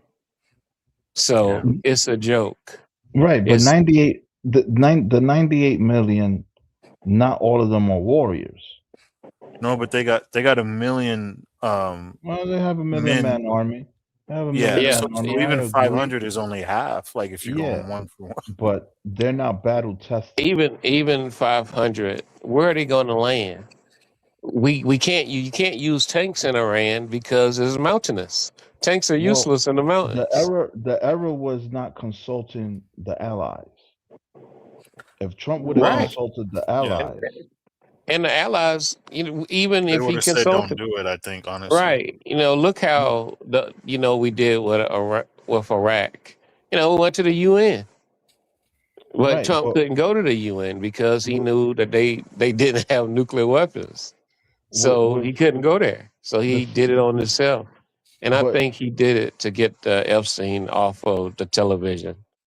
no, I That's why he agree. did it. I agree with that. But the United States destroyed Iraq. The problem They- was uh establishing a government. But Well, how do when you? the United Well, States went they toe did to establish a toe, government, one that was better than ours. They did the 3-tier government right? But in Iraq. when Iraq went up against the United States, it was a slaughter. Well, you got to understand what's the point. Yeah, $2 I was gonna say, trillion how do you for claim victory in that yeah. type of When conflict? you got $2 No, trillion. I'm talking about the just the initial shock and awe campaign. It was very I quick know and very 600,000 people, yeah, it was very quick and very decisive. but did we have competent generals then that didn't Then get fired by right, Pete Hellcat, by right, Pete right, right. I agree head with that. chef? Didn't we have Yeah, no. Schwarzkopf back then? But So that. my So point sorry. Go ahead, Pat. is, even that, all of the bombs, the $2 trillion, we did $500 worth of damage from the mud huts. Hmm. And when you're contemplating war, the soldiers and the generals don't care if you lose a building. You can always rebuild that building. They don't care. Even all those, what they said, 13,000, that doesn't matter to them. Those buildings can be rebuilt. It's the soldiers and preparing for a ground war. You can't win a war through air power. No No, one's ever did. Nobody ever will. but you You can could soften them decimate. up. You could decimate.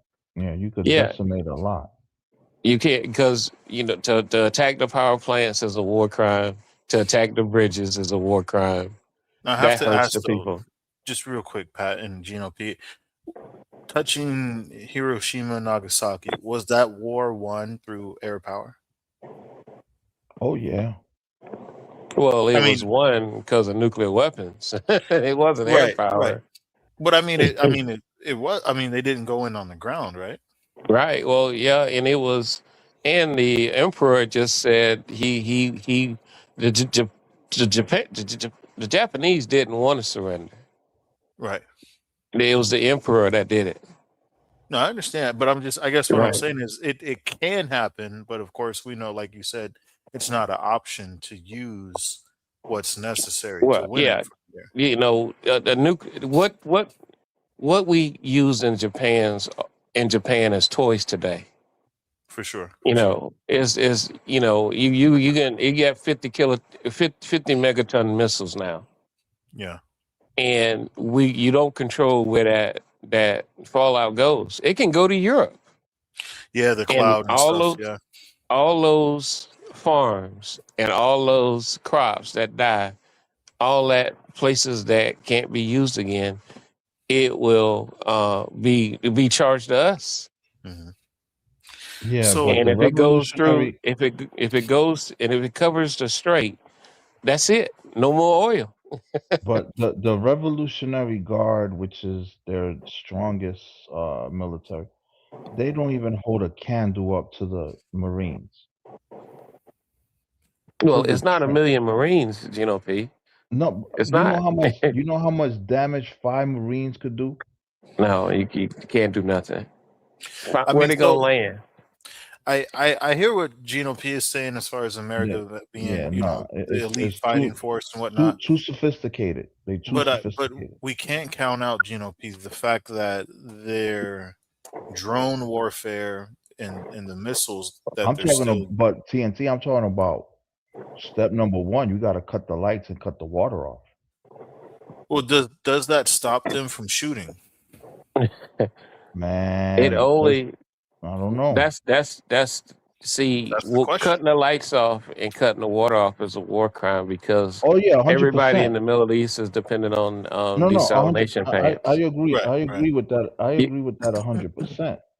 But right. that's desperate times, right?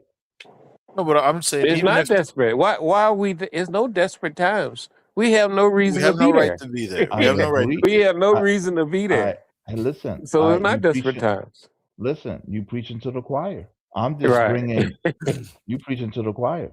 But So I'm on just that like I point, said, though, real quick, brothers, on that uh-huh. point, is this WMD 2.0? It could be.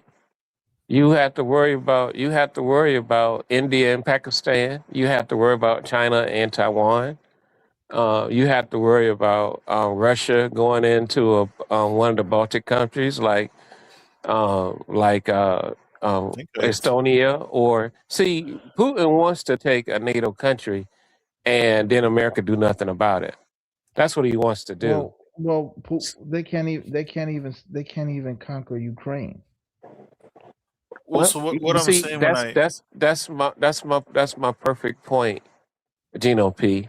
Mm-hmm. Russia can't conquer Ukraine. How are we going to conquer Iran? Iran is a different beast than even Ukraine. I agree. That's what I'm saying. You got to get dirty. fair enough. But but see, if Putin takes a NATO nation and nothing happens, then he'll be in Poland next. Right.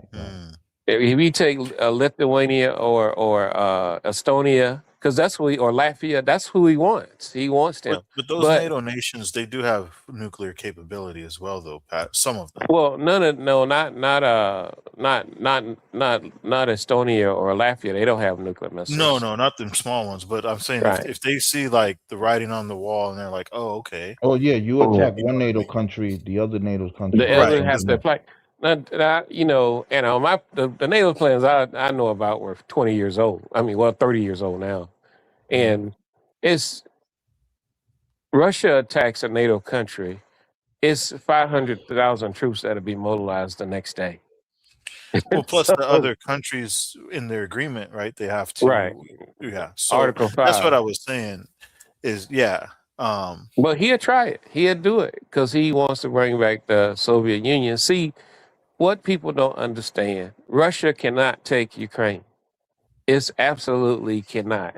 Ukraine is the breadbasket of Europe and North Africa.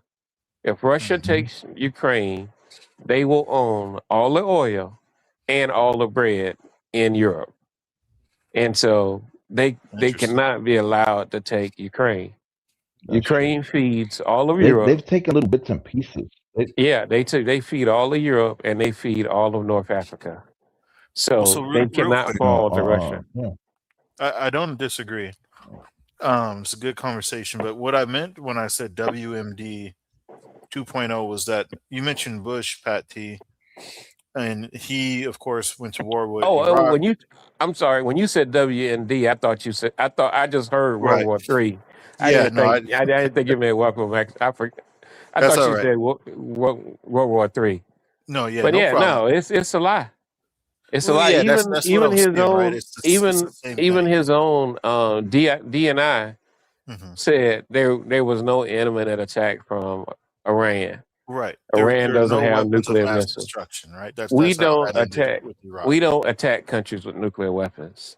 We don't attack North Korea. We don't attack Russia. We don't attack China. We don't attack any country with nuclear weapons. And Trump thought he was going to hit it and quit it. And then remember, these, he asked the oil companies for $1 billion for his campaign. And, they done made all that money back just with the surge in prices. So, it's always a monster behind the madness, and the continual trying to manipulate the market. That's what they're all about. Even if you start a war to manipulate the market.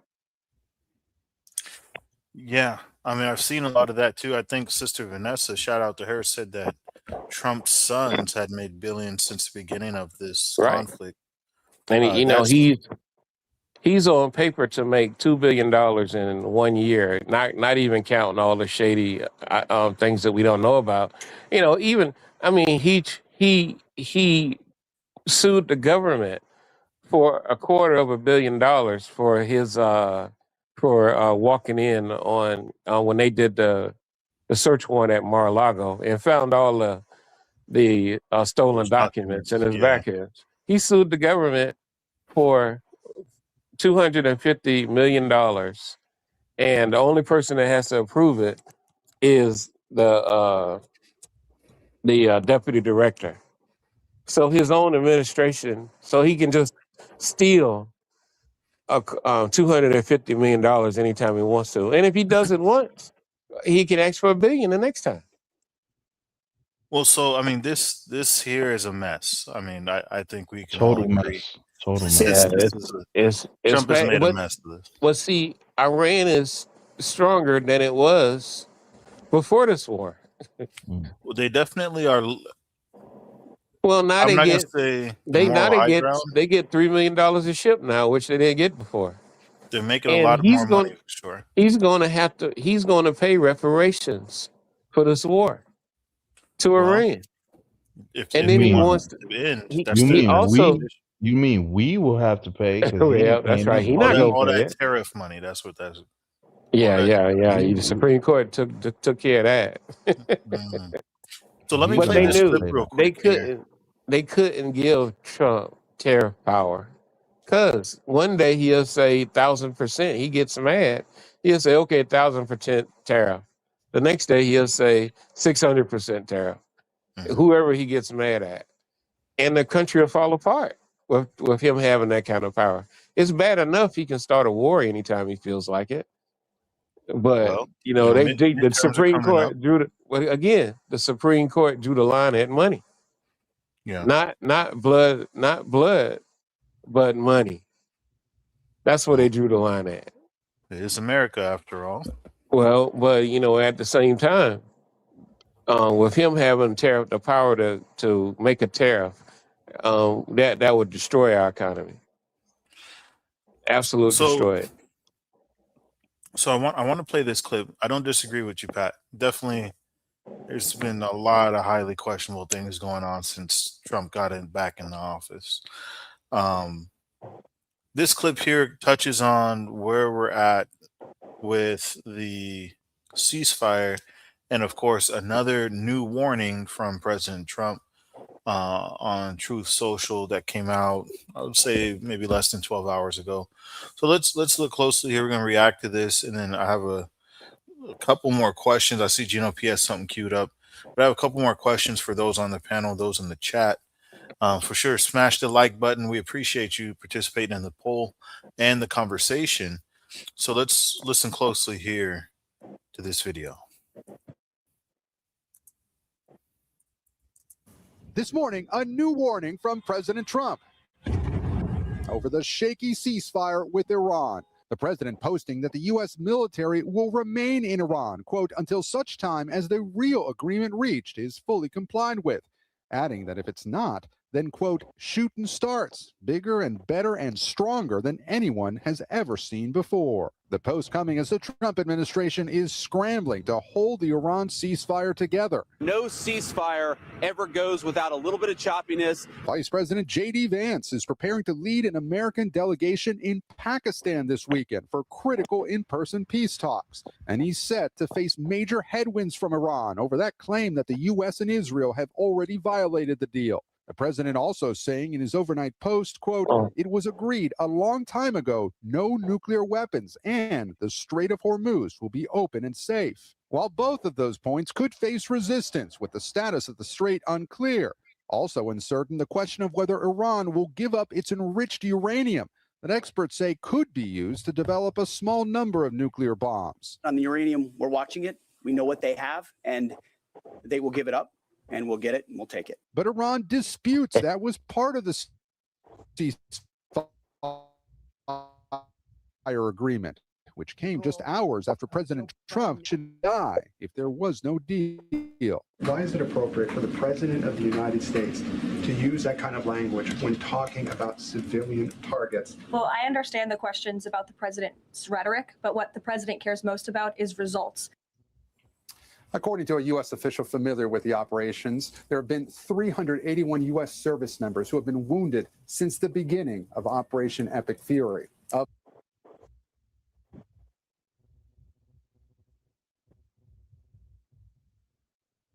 So this is an interesting clip. I mean, there it is. Already, again, we're seeing kind of double speech from President Trump. If we look at his posts here clearly and closely, he says all U.S. ships, aircrafts, and personnel with ammunition, weaponry, and yada yada will remain in place and around Iran until such time as the real agreement reached is fully complied with. So is this ceasefire even real, or is this just I mean, what is really going on here? I'm trying to figure this out. It doesn't make a lot of sense to me. He's out of bombs. I That's remember that's the deal. That's yeah, what's going on. I remember that was a big talking point for a lot of analysts, Pat. They were saying the toll and the cost of He, the daily bombings was too much for them to sustain. well, once you run out of what you got on the aircraft carrier, there's no gas station you can go and pull up and get more bombs. You have to go in the dry dock, and it takes 6 months. So once you're out, you're out. You don't. We only have 4 amphibious vehicles that works. 4. We only have 4 Moabs. What Michael was talking about earlier. There's no amphibious vehicles that can load tanks on the beach. And even if you did, the tank can't go up a mountain. We have no more. And Trump did this. We have no allies. They won't even allow us to fly over their land. They don't. They want no part of the war for sure. Right. Well, why are we in this war? And nobody can answer that question. And Yeah, it's I agree. costing a tremendous amount of treasure, and it'll cost a tremendous amount of blood if he's dumb enough to try to put in ground troops in Iran. We don't have the troops. And a day if we did fully commit, China will take Taiwan, and then we won't have any superconductors. We won't have any chips. Yeah, the microchips. Yeah, Gino, it'll be all gone. when So you see no President Trump, cars, no TVs, no cell phones.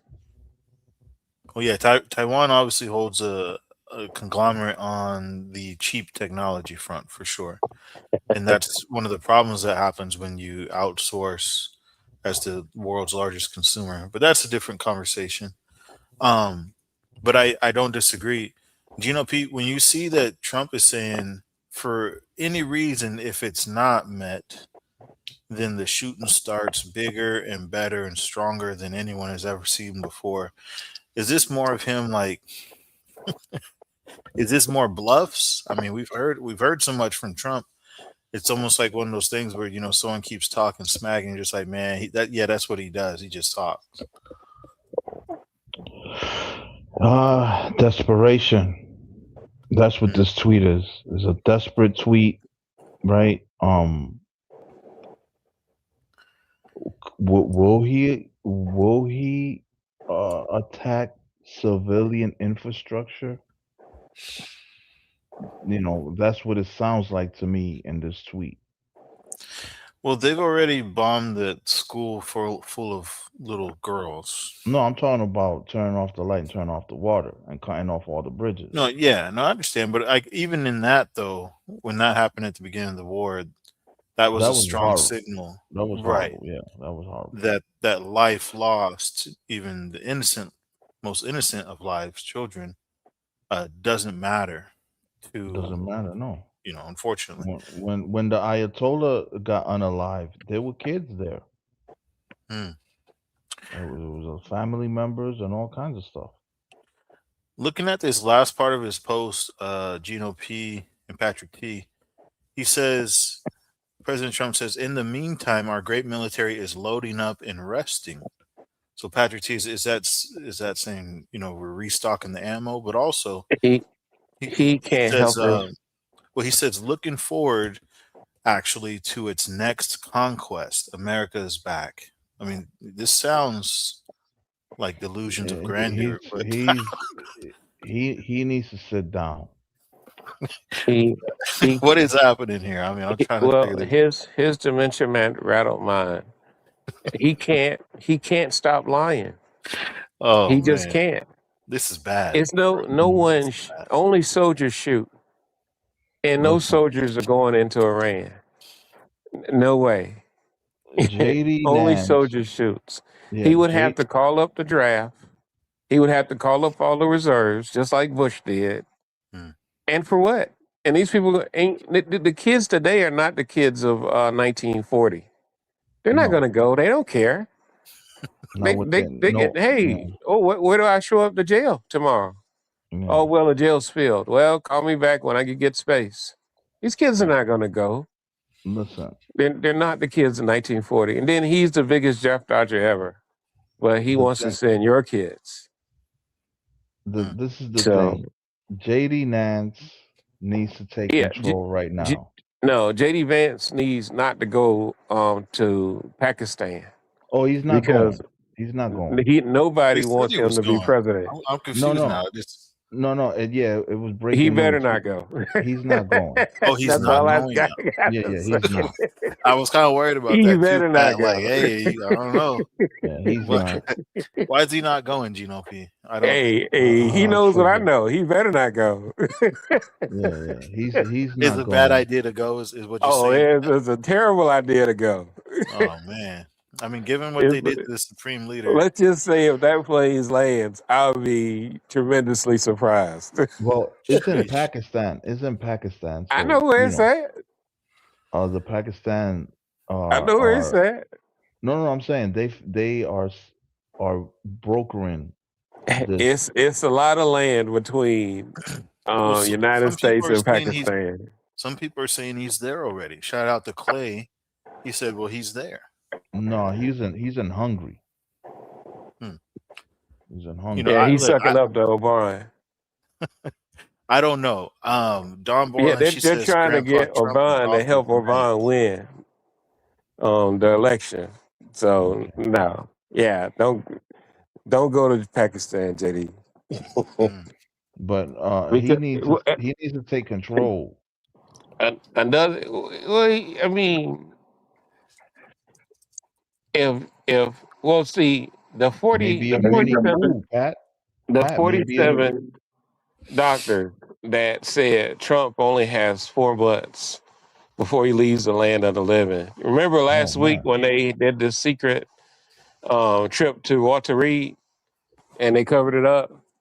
I heard about it, but they cast so much doubt around it. I was like, they didn't. You know how I know it's true? Because they didn't even say anything about it.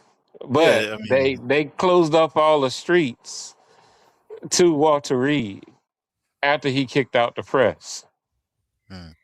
And so according to those doctors, he only has 14 days.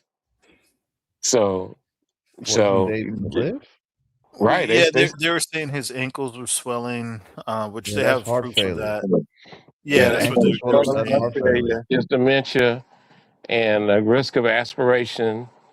He didn't even his spatial recognition. He forgot his wife was next to him when he did the Easter Bunny thing. because he can't see you. And the worst thing for a narcissist to have is spatial cognizance, because you can only see you. You can't see people behind you, next to you. And he He forgot has his a wife was there. horrible diet too. Yeah, eating McDonald's. You can't eat McDonald's when you're in your 60s, let You alone shouldn't eat them in 70s. your 40s. So, yeah, that's right. But no, I agree. Let me take a comment from the other side of the board. Shout out to D-Man. Says once Iran gets regime change soon, oil will drop big time. Do you see that happening, Gino P, Patrick T? Absolutely not. He made the Ayatollah stronger by falling into their narrative that America is the great Satan. He made them stronger with yeah, the people. bombing little kids and taking Bombing out. little kids, Yeah, on good. the news saying I'm threatening nuclear annihilation. Yeah, I'll take I out your mean, whole civilization. That does play into the. mocking their God. Yeah, that too. Yeah, that was And gonna be. imagine if Obama would have said that. Oh, it would have been a field day. Yeah, imagine if Obama would have said that. Gino P, Or Biden. Yeah, Gino P, D-Man yeah. says the regime change is coming soon. Oil's dropping big time, and America's booming. Is this what's going on here? Ain't a sense of dream. Yeah, it's the delusion. Yeah, it's not a Delusions of grandeur. Delusions. D-Man, look, you're entitled to your opinion, sir. Just we're talking about kind of what's more realistic and probable. Another sorry, go thing ahead. another thing we need to worry about, if BRICS goes to the absolute worst time for them to do it would be now, if BRICS goes to the gold standard. Yeah, that would destroy our economy. Our dollar would be worth half the next day. Well, safe to say, those who And that's the Putin plan. Right. Those who are against America, they're certainly watching, right? And they're saying, okay. And people have been talking about how Russia and China have been helping Iran indirectly by proxy, whatever you want to say. I thought I saw one of the countries there say that they were ready if America were to attack Iran. I'm trying to remember which one it was. Beg your pardon. Of course, Russia's going to help Iran because we helped Ukraine. And we gave them weapons. So Russia wants payback on everything they can do. Definitely tit for tat, for sure. And the Chechens, though, the Chechen fighters, they said were on standby to support Iran in the event of a ground invasion. The Chechens? We don't want that. Russia couldn't even beat the Chechens either. But it they said that Sunni. They Sunni Muslim. They're not Shiite.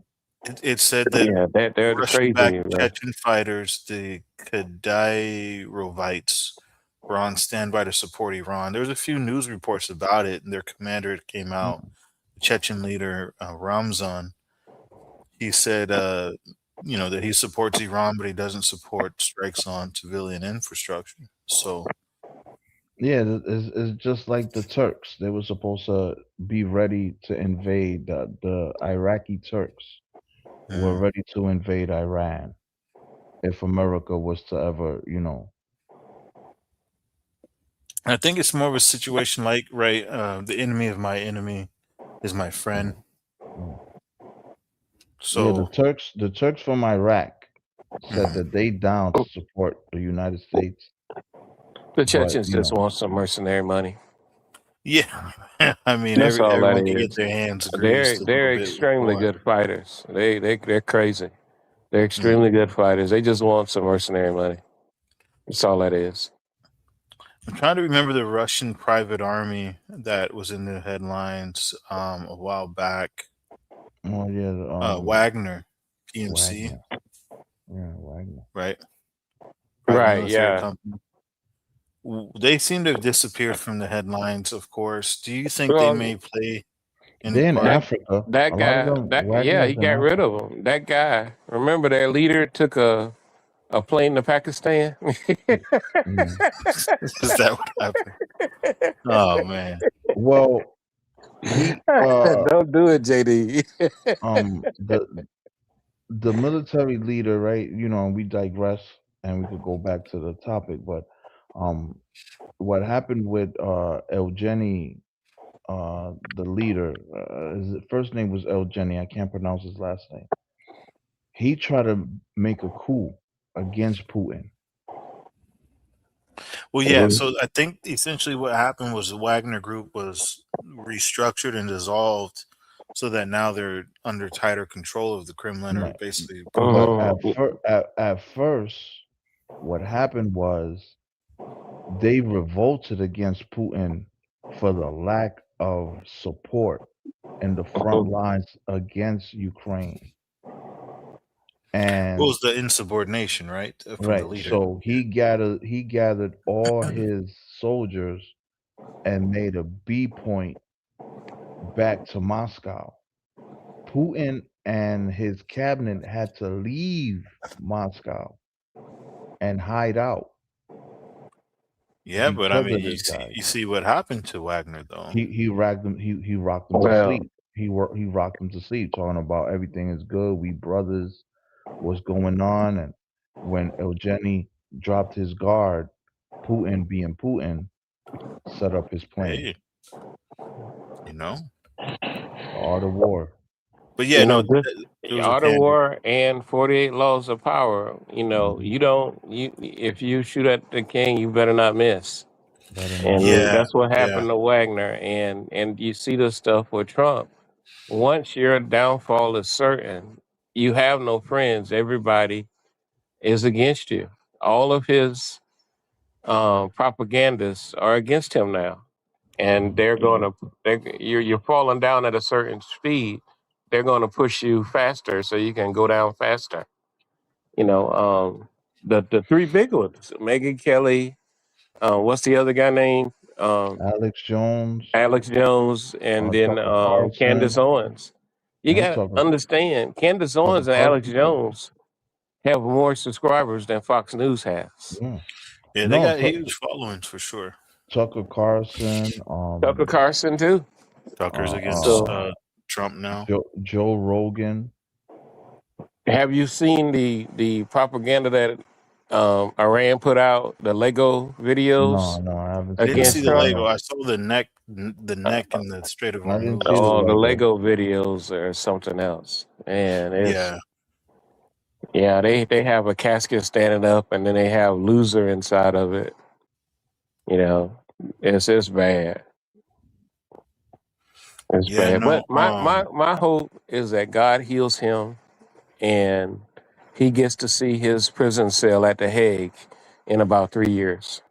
That's my hope. well, if the reports are right, and he's only got what you were It's saying, 14 4 days. months, 14 14 days. days. No, it was 4 months. 4 months ago. Or he I has mean, 14 14 days. days seems unrealistic. I mean, he's I not know even. he looks real realistic to me. You know, I don't know. I don't When know. you lose your spatial cognizance, when you don't know your wife is there, and you forget your wife is there, and you can't see her standing next to you. Yeah. And Well, Maybe another he just thing, didn't want her around. when you can't sit down, another big sign is when you have to support yourself to sit down, and you have to support yourself to sit up. That's a real bad one. When you can't cross your arms and stand up on your own, that's a really bad sign. And remember when he did that signing with the kids, he had to support himself on the table just to sit down. And anytime he does the podium, he has to hold on to the podium for dear life. And you notice he don't climb up the stairs no more to Air Force One. I don't know. 14 days is real soon. I mean, Yeah, I'm praying for a miracle. This is we are talking about America, where presidents have been taken out. yeah. I mean, it seems. I mean, he's obviously one of the richer people in the world with access to Yeah, resources. They could Is slip there up a on resource Mickey. that can keep him prolong his life if this is really the case? That's They maybe a could topic. they could slip Yeah, him on so Mickey. that the people can see that no matter if you're the most powerful man in the country, you break the laws. We have, the law of laws in the country, and if you commit war crimes, you go to jail no matter who you are. I think that'd be a good thing for the country. Fair enough. Definitely, not wishing death on anyone, but interesting to hear, what a lot of people are saying regarding Trump. Yeah, Shout out to even Endori, even said Don if God Lemon. blesses him, I don't think he will survive as the president another year. I think he if the Democrats win, he definitely. I think he'll get impeached at least 3 times, and they'll get him on the 3rd one. They've definitely talked about impeaching Trump for some time now. But I hear you. I mean, things have gotten much worse since back then. Sister Dawn, she says Trump said there's nothing wrong with Russia helping Iran as the U.S. helped Ukraine. He has such a crush on Putin. I mean, that's interesting. That's like saying, go ahead and help the people that I can't win this war against. He's compromised with Putin. Yeah, help him blow up our planes and blow up our ships. Yeah, And that's crazy talk to me. when Putin came, remember when Putin came to the United States, the lip reader read what Trump told him. If you look, every time he shakes Putin's hand, he puts his hand flat, parallel to the ground. That's a sign of submission. Every time he shakes Putin's hands. And then when So Putin came, he said, "It's all for you." That's the B-2 flying over. It's just for you. And I was just like, man. So that's what the lip reader was saying. Yeah, the alert leader said that when Putin was walking, he said, "This is all for you." That flyover, that's the B-2, the flyover. It's all for you. I mean, there's a lot of stuff going on. He definitely rolled out the red carpet, but Yeah, and then he it is had what it soldiers is. on their knees to roll out that red carpet. Definitely some I strange wouldn't have done it. times. I would have went to jail. I'm not getting up on my knees in front of Putin. I would have gladly went to jail. I ain't doing it. No. No. Strange times ahead for sure. It looks like Gino P, you got something queued up for us here. Yes, this is world news. I believe that he's gonna touch on the 10-point plan or the point plan that Iran wants in order for them to open up the strait. All right. And after he touches that, I believe a Middle Eastern conflict analyst is gonna give his opinion on it also. All right. Going into negotiations, the two sides have substantial differences, with each sticking to competing demands. Iran has put forward a 10-point plan, which includes the lifting of primary and secondary sanctions and the release of its frozen assets. Tehran is demanding the withdrawal of the US military from the Middle East, a halt to attacks on Iran and its allies, and control over the Strait of Hormuz. Traffic through the critical waterway remains at a virtual standstill. Iran's now reportedly only allowing up to 15 vessels a day under the ceasefire agreement. This compares with around 140 vessels a day before the 28th of February. Iran also wants to formalize a toll on ships navigating the waterways, it says, to pay for reconstruction. Well, the European Union is one of many voices condemning the idea and calling for unrestricted and toll-free movement through the strait.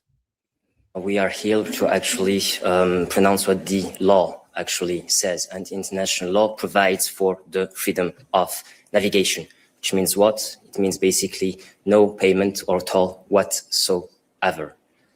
Sina Azodi is an assistant professor of Middle East politics at George Washington University in Washington, D.C. Well, welcome to the EW. Let's start with Hormuz. We've seen Iran restrict access to the strait again, now only allowing up to 15 vessels through per day because of Israel's attacks on Lebanon. Can you see any future deal credibly being able to restrict that Iranian stranglehold on this vital shipping lane? I think that if there is a political settlement to end the conflict in all theaters, then you can, I think, theoretically say that Iran would also guarantee free transit of ships through the Persian Gulf, Strait of Hormuz to the Arabian Sea. However, I think Iranians have just realized that they have a very strong economic power that can threaten global economy, coerce adversaries into submission. So I believe that in the future, if a conflict arises again, Iranians could potentially put a chokehold on the strait, and all they have to do is to attack. They don't have to close it entirely. All they have to do is to attack one or two ships, and then the insurance prices go up, and all the instability that it will bring to the global markets, it will serve their interests. Okay, so now we're into the second day of a ceasefire that was broken almost immediately by both sides. How important is this ceasefire deal to Iran? Gino P. This is a good clip. It lays out clearly what the conditions are, right? Yeah, those conditions, I don't, lifting all their sanctions is crazy talk. Well, if you hold the Trump card, again, no pun intended, but if you're holding something that the other person wants and is willing to give anything for, then I mean, He lifted sanctions on Russia, so why not Iran? I don't know, lifting Russia's their able to sanctions. sell their oil now. No, but they yeah, want Russia to been selling. listen. Yeah, They he want lifted sanctions on them. he want Iran wants the sanctions lift and a toll. Well, I mean, here's the thing. What is the alternative, though, Gino P? Like, if you don't give them what they want, basically, is how it you goes. gotta negotiate. You gotta negotiate. You got to remember, you have Kuwait behind the straits, you have Bahrain, you have, which is the LPG, you have UAE, and you have Qatar. None of them can make any money right now, so they're flipping out. And then Dubai, South Korea is saying they're on what was it, 9 days of oil left? yeah, Italy, Philippines, Italy, South Korea, and Japan. and the Now, Philippines. the best time for North Korea to Japan. invade South Korea will be when they don't have any oil left. Yikes. So, like I was saying, yeah, it could be a World War III because a lot going on. The people that want to fight, if America's tied up in this nonsense and you commit, that means they can't be there to protect Taiwan. They can't be there to stop an Indian and Pakistan war. And you can't be there to start a South Korea war. No, I agree. Even though the people are starving. This was a bad decision, but TNT, I gotta wake up in a little bit, in a couple of hours, man. Man, I wish it was Friday. No, that's all right. We're gonna wrap it up, Gino P. I mean, so the exact question again tonight: is the Strait of Hormuz open? If we really look at what's going on, No. It's closed. It's closed right right? now. Well, let me just break this down real quick for our final thoughts. I mean, U.S. and Israel have degraded Iran's navy and air defenses heavily, but Iran still has asymmetric tools, mines, drones, coastal missiles, which are giving them control over the Strait of Hormuz. Otherwise, obviously, they wouldn't have it. So the ceasefire is letting them keep that leverage without a full defeat. Um, TNT. Mhm. Ukraine has no navy, and look what they did to Russia. Well, I mean, Russia's ships are afraid to go in the Black Sea. yeah. They have no navy. So what? Yeah, no, We these are don't got just no ships. these are their talking points Oh, for okay. I thought, military. yeah, okay, I got you. Yeah, no, But just kind of laying down what's been there. Yeah, But honestly, it's though, every TNT, restricted day yeah, that brother Mhm. TNT, it was a great episode, man. Pat T, I'm glad you came on. I'm glad Mike came on. I'm glad the brothers and sisters pulled up. that was a But good combo.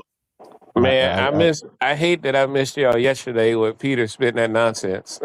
well, Well, you yeah, know, I fell never again. asleep. Yeah, I never was again on with yesterday. And yeah, don't no, forget, me and Peter never got a again. debate on the 20th. I don't So know how y'all you're come gonna and do it. watch on Trevor. I don't know how you're gonna do it, Pat, because he needs to sit down. during But the debate, I think he's a little Mm. more palatable. Gino P. I don't know. No. He died. He just the rule is I ask a question, he answer it. There's no back and forth. If you let Right. Peter Okay. go back and forth, then it's the Yeah, disaster. it's too much. It's a disaster. But yeah, on the 20th, we have a really good topic. It's do we get back what Jesus lost on the cross in baptism? Oh yeah, you know what? I got in my algorithm, Reggie and McCall, I guess, went at it tonight, I guess, or last night. No, Reggie, yeah, he that's not tonight. They just put the flyer up. It's not They put until a the flyer up. yeah, it's Yeah. after my debate. But you know, it's gonna be a knockout drag-out with Wayne against Hayes on tomorrow. So Yeah, that's gonna be a knockout drag-out. yeah, they going on Yeah, women preachers. and Wayne is worse than Peter as far as interrupting people Oh, and Wayne Smith. won't Yeah, stop talking. 3 water bottles. Oh, snap. That's what's up. Yeah, but Anyway, it's all right, brothers, man. We'll link up again when you have another episode, TNT. All right. God bless you, Gino. All right, peace, chat, and everyone in the background, and all the panelists too. Peace. all right. So just want to get these couple last comments here. I'll get your final thoughts, Patrick T. You know, Sister Dawn Borland, she says that she appreciates your wealth of knowledge. And you know, I do as well. You know, you got a lot of great comments, a lot of good feedback, Pat, in regards to obviously having been around a little longer, having more knowledge of what's gone on in the world history and how it pertains to what's happening today for sure.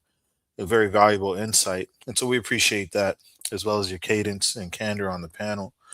My final point was just that every restricted day concerning the Strait of Hormuz is costing billions of dollars globally. Us as US consumers, most of us in the chat, we feel it at the pump. And Iran, like they were saying, is still selling oil and funding, obviously, their war efforts through that. So this is testing Trump's maximum pressure through his social media, his threats, all these different deadlines and stuff like that. Because we got to be real, if the strait stays even semi-closed or contested or whatever beyond 2 weeks, it also strengthens the China, Russia, Iran alliance and weakens the U.S. credibility. So the war of attrition that we had spoken about a few episodes ago is really playing out to be successful for Iran, as we see this is dragging out and Trump is scrambling for a way to get some type of successful deal. It doesn't look like that's going to happen. Pat T, what are your final thoughts on this? Well, Trump is going. Well, we're going to have to pay for the reparations to Iran. They're going to get billions of dollars from tolling the strait because all those countries are rather, $2 million is chump change for them. You know, you have $200 million of oil on a tanker. You'll shave off 2 million, and you just charge the guy that you sell it to. So Iran wins, and all the buildings that we bombed, they just rebuilt them. So this is a total loss. It's a global embarrassment. All these countries hate Trump because it's his fault, and he can't even tell us why we're there. But everybody knows why we're there. So I mean, so it's just horrible. And prayer, and we ask God to save us because it's really bad. And in a drop of a hat, it could be a lot worse. So And let me ask just a quick last final question. What do you see as worse? Like, well, what is if worse? China invades Taiwan, if India and Pakistan fight over their water rights, Well, but the U.S. or isn't if fully committed, though, right, Pat, if to Iran? They haven't sent full military over there. we'll see, by the time all those aircraft carriers come back to be refitted and rearmed, it'll be a year before they can get back out there. Well, no. If What I'm Russia, saying is, if China were to go into conflict with Iran, say in the next couple of weeks, the U.S. forces aren't largely tied up. Excuse me, China and Taiwan. The U.S. isn't largely tied up in Iran yet, right? Like they've got resources there, but not. no, we got 6 aircraft carriers over there. We're tied up. 6 is a lot. That we can't. We only got 12, or is it 11? I think we got 11. Right. But So, you see what I'm saying, though, right? Like they could technically still send over resources to defend Taiwan. yeah, no, because you'll have to rearm those ships, and that's going to be a year down the road. I hear you. Definitely not an ideal situation for any of us involved. If South Korea run out of oil, it'll be devastating, and then the risk of the North attacking. It's no better time to attack when they don't have no oil. So he could push us into World War III, depending on what the other countries do, because I this agree was with you this was just an exercise to stop the files. So someone had said something about that. Actually, that'll be my last question, comment, perhaps. If I can find it, someone had said basically Israel has the Epstein files, and that's why they pushed Trump into this conflict. What are your thoughts on that? Well, I mean, everybody has the Epstein files, and because I know some stuff that's in there, and I'm waiting for a particular picture to come out, because once that picture comes out, it's over for him. So you're 'Cause saying Israel doesn't have something that no, everyone else belongs to? everybody got it. Everybody got it. It's the first one to strike.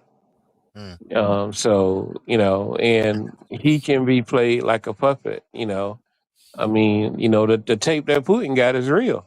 I've heard what's on that, but he tape that doesn't want to Putin got? suffer. The tape that Putin got. Oh, I didn't hear about this. What is Yeah, what is you this? remember? You just think about it. You remember The tape. the tape? I'm gonna have to Google it. I don't know. But no, hey Pat, I appreciate you, man. It's been a good No convo. problem, man. Hopefully No we catch you problem. again on another one. Obviously, this isn't the end of this conflict, so Right? Yeah. we'll see Yeah. what comes next. Pray for our troops. They come home, and we might have to take the power from the president to start wars, because one man midterms, shouldn't right? be able to start a war. Yeah, That's midterms are coming up. Definitely, a lot of people are looking at well, that as well. this didn't help him for the midterms. This hurted No, him. yeah, for sure. Yeah, and you know how fast time goes by. We say, hey, it's what is it, April? And then you wake up and it's November. Yeah, no, I agree. That's facts. Right. But yeah, pray for our troops. I'm praying that they all come home. I'm praying that God heals Trump so he'll see his jail cell at The Hague, and and we focus on our country. We've spent $80 billion in a month, but he say we can't pay for childcare. And The that was, country can't pay for childcare. that's a good point though, Pat, because that was a completely unnecessary. Would you say 80 million? 80 billion. 80 2 billion. billion a day for Sheesh. 41 days. That was a completely unnecessary 80 billion to have been spent because this conflict need not to have happened. 80 billion would put every kid in the country in childcare for free. Yeah, that's a ridiculous amount. 80 billion is 80 $1 billion. Our state $1 billion could pay for tuition for every kid at vocational school and community college. Just 1 billion. Yeah, no, for sure. For sure. So, but sending $13 billion carriers over there. I mean, it's madness. Yeah. It's madness. And Well, stay tuned, Pat. We'll, like I said, we'll be back, Lord willing, to see what comes up next. And all right, I it's on appreciate you. TNT. So, all right, take care. Oh, you doing the prayer tonight, TNT? Tonight, we don't usually end in prayer. Did you have something you wanted to add? Well, no, if you was doing the prayer, I was going to ask for prayer. Oh yeah, no, we don't. We usually pray in the after hours in Holiness. No problem. after hours. It's cool. Yeah. I'll talk to you later. All right, take care, Pat. So, brothers and sisters, safe to say, I mean, you can see from this tweet here, we're back and forth and back again with President Trump. If we ask the question, I look at the poll right now. Was President Trump bluffing this whole time? And did President Trump bite off more than he could chew with this conflict? 70% said yes. I think his own words from social media, obviously his own actions, show that Trump has got onto a train that is speeding somewhere he does not yet know. He doesn't yet know where this is going to land, doesn't know where this is going to end. But, as always, and in all things, we still give praise and thanks to the Lord, knowing that they are all within his hands. And surely we can place all our cares upon him.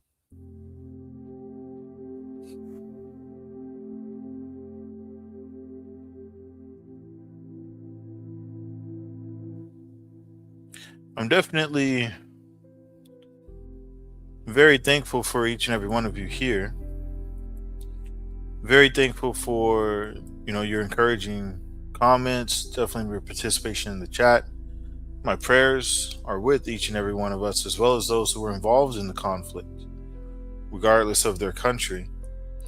Let us all keep them in prayer, keep them in remembrance, and give glory to God regardless. Amen.